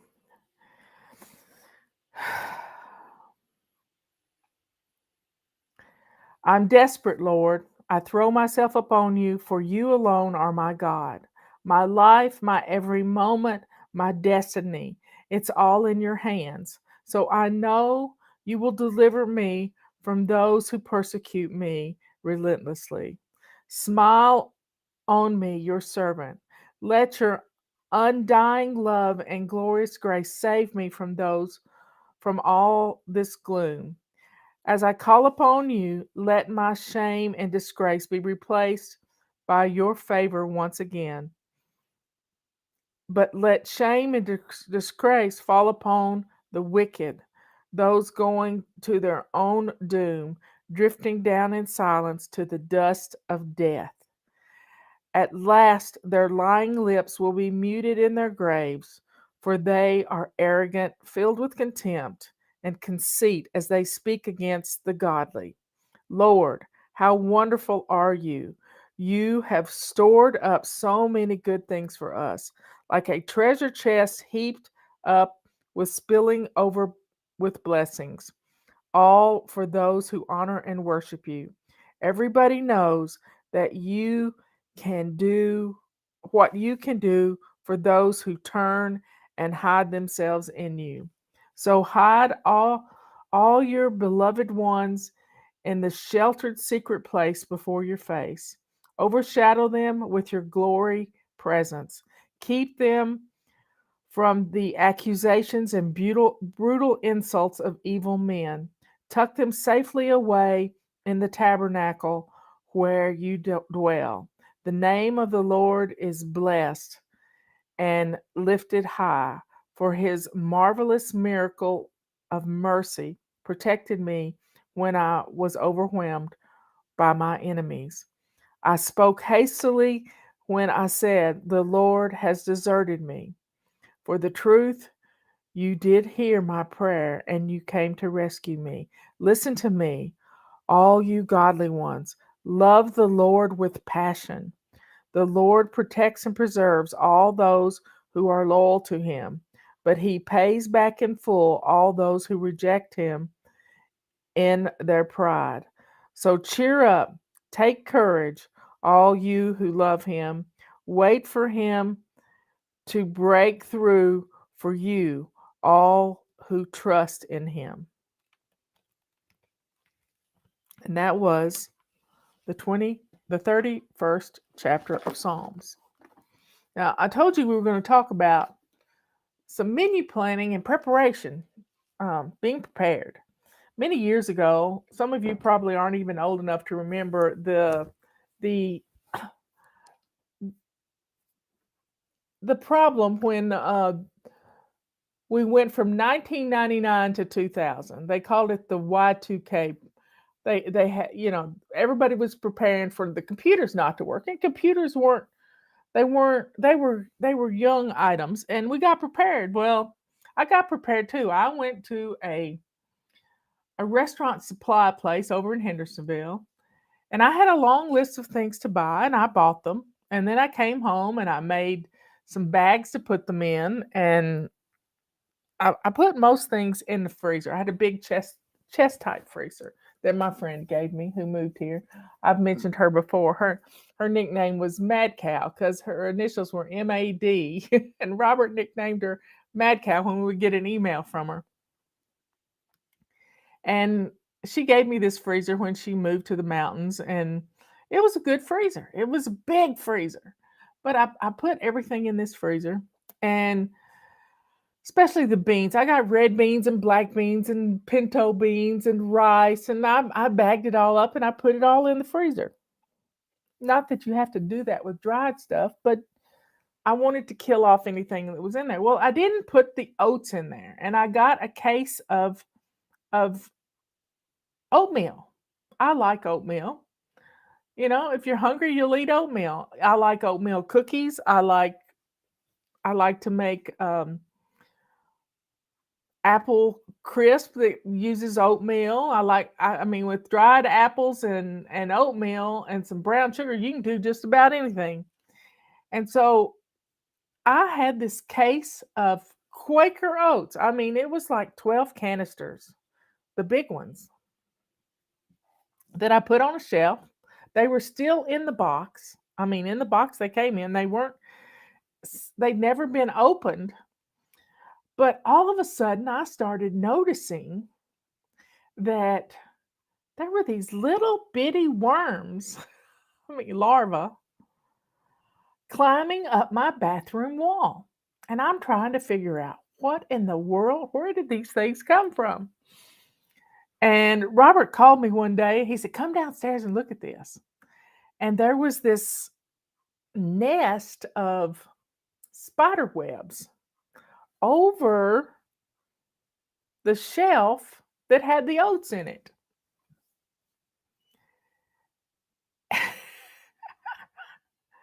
Come to find out, we had a whole ecosystem going. In the oats were some little bitty midges, little moths type things, and they would fly up and get caught in the spider webs, and the spiders would eat them. But the larvae could eat their way out of the little boxes and out of the box it was in, and they would climb up the wall into my bathroom. So it was funny. And this stuff comes in everything. I don't know why I didn't put the oats in the freezer too when I got them, to kill off anything that was in there, because the freezer gets down to 0 and it's left in there at a certain length of time, it'll kill off anything that's in there. Well, I didn't do that. Needless to say, we had to throw all the oats out because they were all contaminated. If you've ever opened a box of oats and you've seen little webs inside, it's because of these little larvae that come in the oats. I guess we're getting a little bit of protein with them. Anyway, so that's what I was talking about this morning when I told you I was going to tell a story about the spiders. The spiders created their own ecosystem, and they were catching the critters. They were coming out of the oatmeal boxes. So be careful what you store. You need to put it into heavy-duty containers. I got a bunch of, at that time, I went to the hardware store and got some lard cans. There were like 5-gallon lard cans. Now, you can get 5-gallon buckets now. They're plastic. But I got 5-gallon lard cans, and I put a lot of stuff in those 5-gallon lard cans. This time, I have purchased flour, and I can make tortillas. I can make pasta. I can make biscuits. I can make rolls. I can make all kinds of things. And I'm ready. I'm ready for anything. I'm ready for being stuck at home for 3 weeks without electricity if we run out of generator power. I'm ready. And I've seen it happen in an ice storm where my grandmother was without electricity for 3 weeks. I was so blessed that my cousin could take her to his house, and he took care of her. He took care of her. Somebody says I look just like Kathy Bates. Thank you very much. But I'm not Kathy Bates. No, she can play me in my movie. Anyway, first time I ever heard that was Justin and I went to a movie called Misery, and I walked out the theater, and somebody said, "You look just like Kathy Bates." My hair's long, and it's driving me nuts. Anyway, so I wanted to talk about menu planning and being prepared and taking care of things. Yesterday, I watched The Patriot Nurse, and she went to the dollar store to get things. Robert's been gathering up all our little old first aid kits that we have around, and getting rid of the things that are expired, and we're good to go. We are good to go. I even have some stuff that can, if you get cut real bad, you put it on the cut and and you pull it together. It makes sutures. So that would be the only problem we would have, is if we had a bad cut, stopping the bleeding. And Robert's outside chopping wood and doing stuff like that all the time. So we have a message, I think it's going out tomorrow, but it's all about some tips, some money saving tips for menu planning. And when Justin was little, I went shopping every 2 weeks. I had to go 30 miles out of town to go to a big grocery store. And so one of my main rules was to always have a grocery list and to stick to it. If you just make a grocery list and then you go up and down the aisles buying the same old all the time, that's not good. Never go to the grocery store hungry. Do you hear me? Eat before you go grocery shopping. Eat before you go grocery shopping. It's going to change everything. Do not shop when you're in a hurry. You need to stick to your list and make changes if you need to, if they're out of stuff. But the main thing here is don't get in a hurry. Take your time. Sometimes you may need to go to the grocery store while everybody's gone to bed. Your husband's there at home with the kids. You run to the grocery store at night. It's not as many people there, and you can get a lot of stuff done. Fewer people in the store. And take your time putting away groceries. Always clean out your refrigerator before you go to the grocery store. That way you have a place to put your fresh veggies instead of just cramming them in willy-nilly.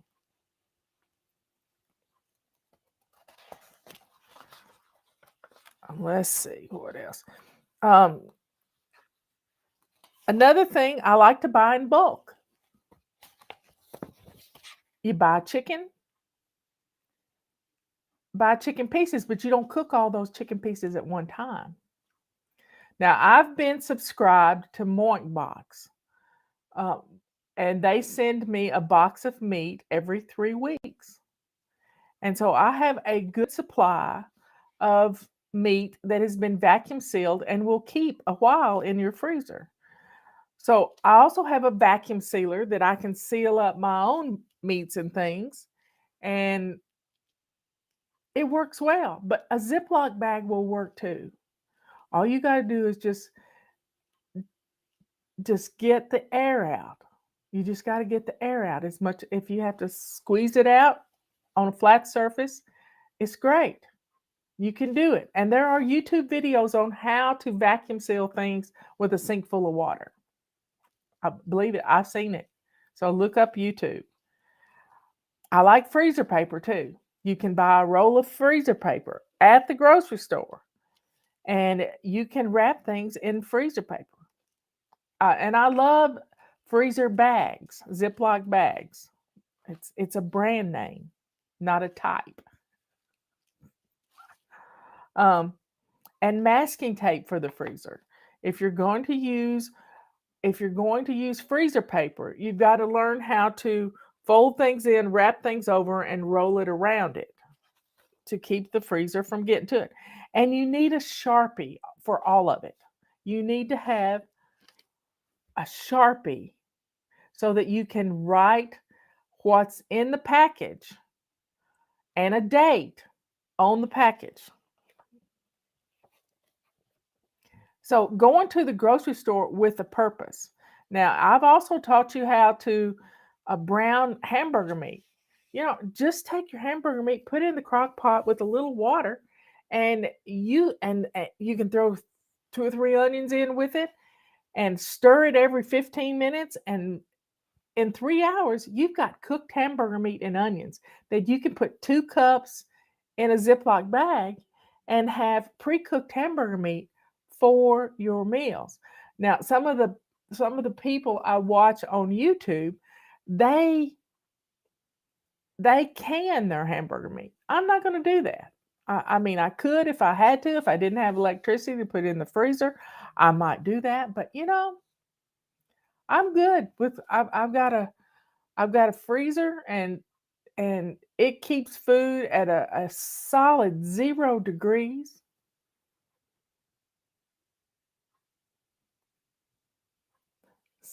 Lisa's in the process of menu planning for my mom. Making her freezer meals is one of her Christmas gifts. How beautiful. You know what I gave for Christmas last year? I gave meat boxes. I gave people food for Christmas. Doesn't get any better than that. I gave my sister, I think it started out at Butcher Box, but I gave her a subscription. So there are some good clutter-free gifts out there. And use your calendar to plan these meals. Yeah, I got a video on how to cook the hamburger meat in the crock pot. I've done it. I do it all the time. Patty says I gave her toilet paper. Yep. She gets a supply of toilet paper every month, and she's stocked up. No, we're not hoarding. We're just staying prepared, and she's able to help her family too. If they can't find it, she's got it. So good clutter-free gifts are a powerful tool to get through this winter and all kinds of things like this. Anyway, folks, be prepared. Don't wait. Don't wait. We never know when we're going to get a storm, when we're going to get an ice storm. I mean, there was some snow this week in, I think, Wyoming and Montana. I've seen my first snow here on October 13th. But don't hoard, and don't spend like a crazy person. Just a few extra things each week will get you a supply, and you can be prepared to feed your family. I have alternative ways of cooking. I have a grill that I can put in my fireplace, and I can cook on an open fire because I've done it lots of times. I have a wood stove in the basement that we just got installed that I can put a pot of beans on there and let it cook all day. I have a grill in Robert's treehouse that's on propane that I can cook in. Now, when our power is out, I do not have an electric stove. Our microwave can heat some things up, but my stove is not on our power, and I don't have gas for a stove. I do have an electric skillet in the basement that I could plug in to where we make our coffee, and I could cook in that electric skillet. I've made roast. I've made all kinds of things, cooked whole breakfasts in the skillet, and it works. I'm stocked up on laundry detergent, but our washer is not on our grid for our generator. I would have to plug it into a different place. I'd have to use an extension cord, and I got plenty of extension cords. I got enough extension cords to get all the way down my driveway to my well. So, folks, there's no sense in just sticking your head in the sand and not thinking anything's going to happen, because one day something will happen. It will. And you're going to want to be prepared. And being prepared gives you peace, like you wouldn't believe it gives you peace. So quit procrastinating and do what you can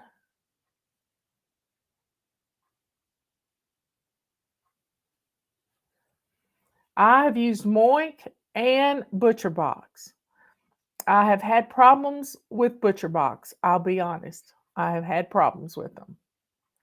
And they upset me so bad that I canceled 3 subscriptions to them. 2 months ago. Yeah, I did this thing.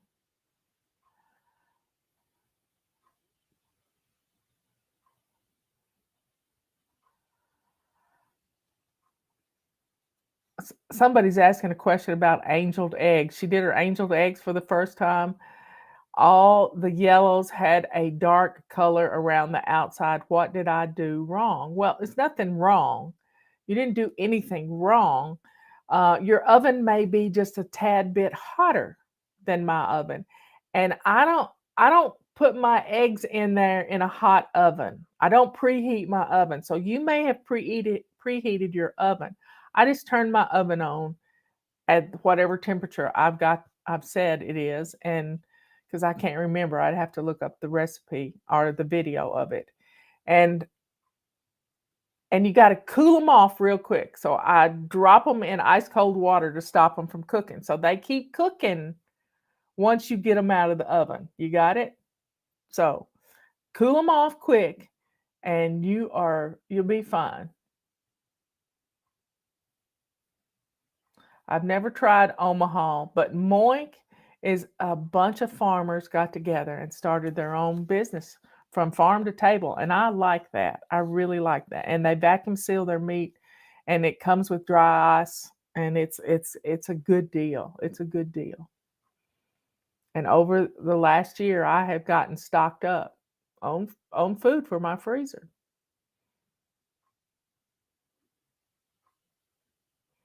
Anyway, y'all, take care of yourself. Be kind. I love the idea of making freezer meals for your mom. That's just wonderful. You can get a bunch of bento boxes. I thought I had one here handy. I don't know where it went to. The Roomba must have run off with it. But you can get these boxes. Maybe you can on Amazon, and you can make your own freezer meals. Or you can bag things up in Ziploc bags for them and put them all in one bag. And then she can heat everything up, put it on a plate, and be ready to go. So think about giving clutter-free gifts. Clutter-free gifts are the best. I love it. I absolutely love it. Justin and Kathy and Jack and we are all going together and getting a couple of locally produced steers for our freezer. And I think we're gonna get a freezer for the office and put everything. We got a generator at the office too. We're gonna put the meat in the freezer. So, folks, be prepared. Support your local farmers. They work hard. And if you have somebody that produces chickens around you and you get fresh eggs from them, save your egg cartons for them and tip them well because fresh eggs are amazing. I mean, my neighbor gave us some a couple of weeks ago and we absolutely loved them. They didn't last long.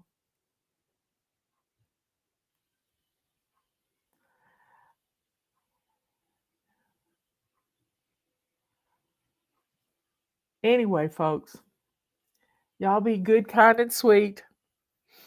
Good to yourself, kind to others, and let the joy that's in your heart show the world that you're a child of God. Tomorrow is Renew Your Spirit Day, so sit down and get into the Word and pray. In fact, that's what we should do right now. Let's go to the Lord in prayer. Dear Father in heaven, thank you so much for everything you do for us. Thank you for giving us a brain and common sense. Thank you for giving us strength to get through rainy times and stormy times. Thank you for giving us faith in you and faith in ourselves. Thank you for all of these things, Lord. Thank you for all the blessings that you give our family. Keep us strong. Thank you for the food in our pantries and the clothes in our closets. Let us bless others with our abundance and keep singing your praises, Lord. Thank you for sending your Son to die for our sins on the cross so that we could one day spend an eternity with you in heaven. All these things we ask in your Son's holy name. Amen. I'll see you tomorrow afternoon. Don't forget about our sale. Save 31. This is 31%. Ends on Monday. Carpet sweepers, feather dusters, calendars, anything that's not already deeply discounted, you can save 31% on. Get it now while you can. Let's do it. I'll see you later. Bye.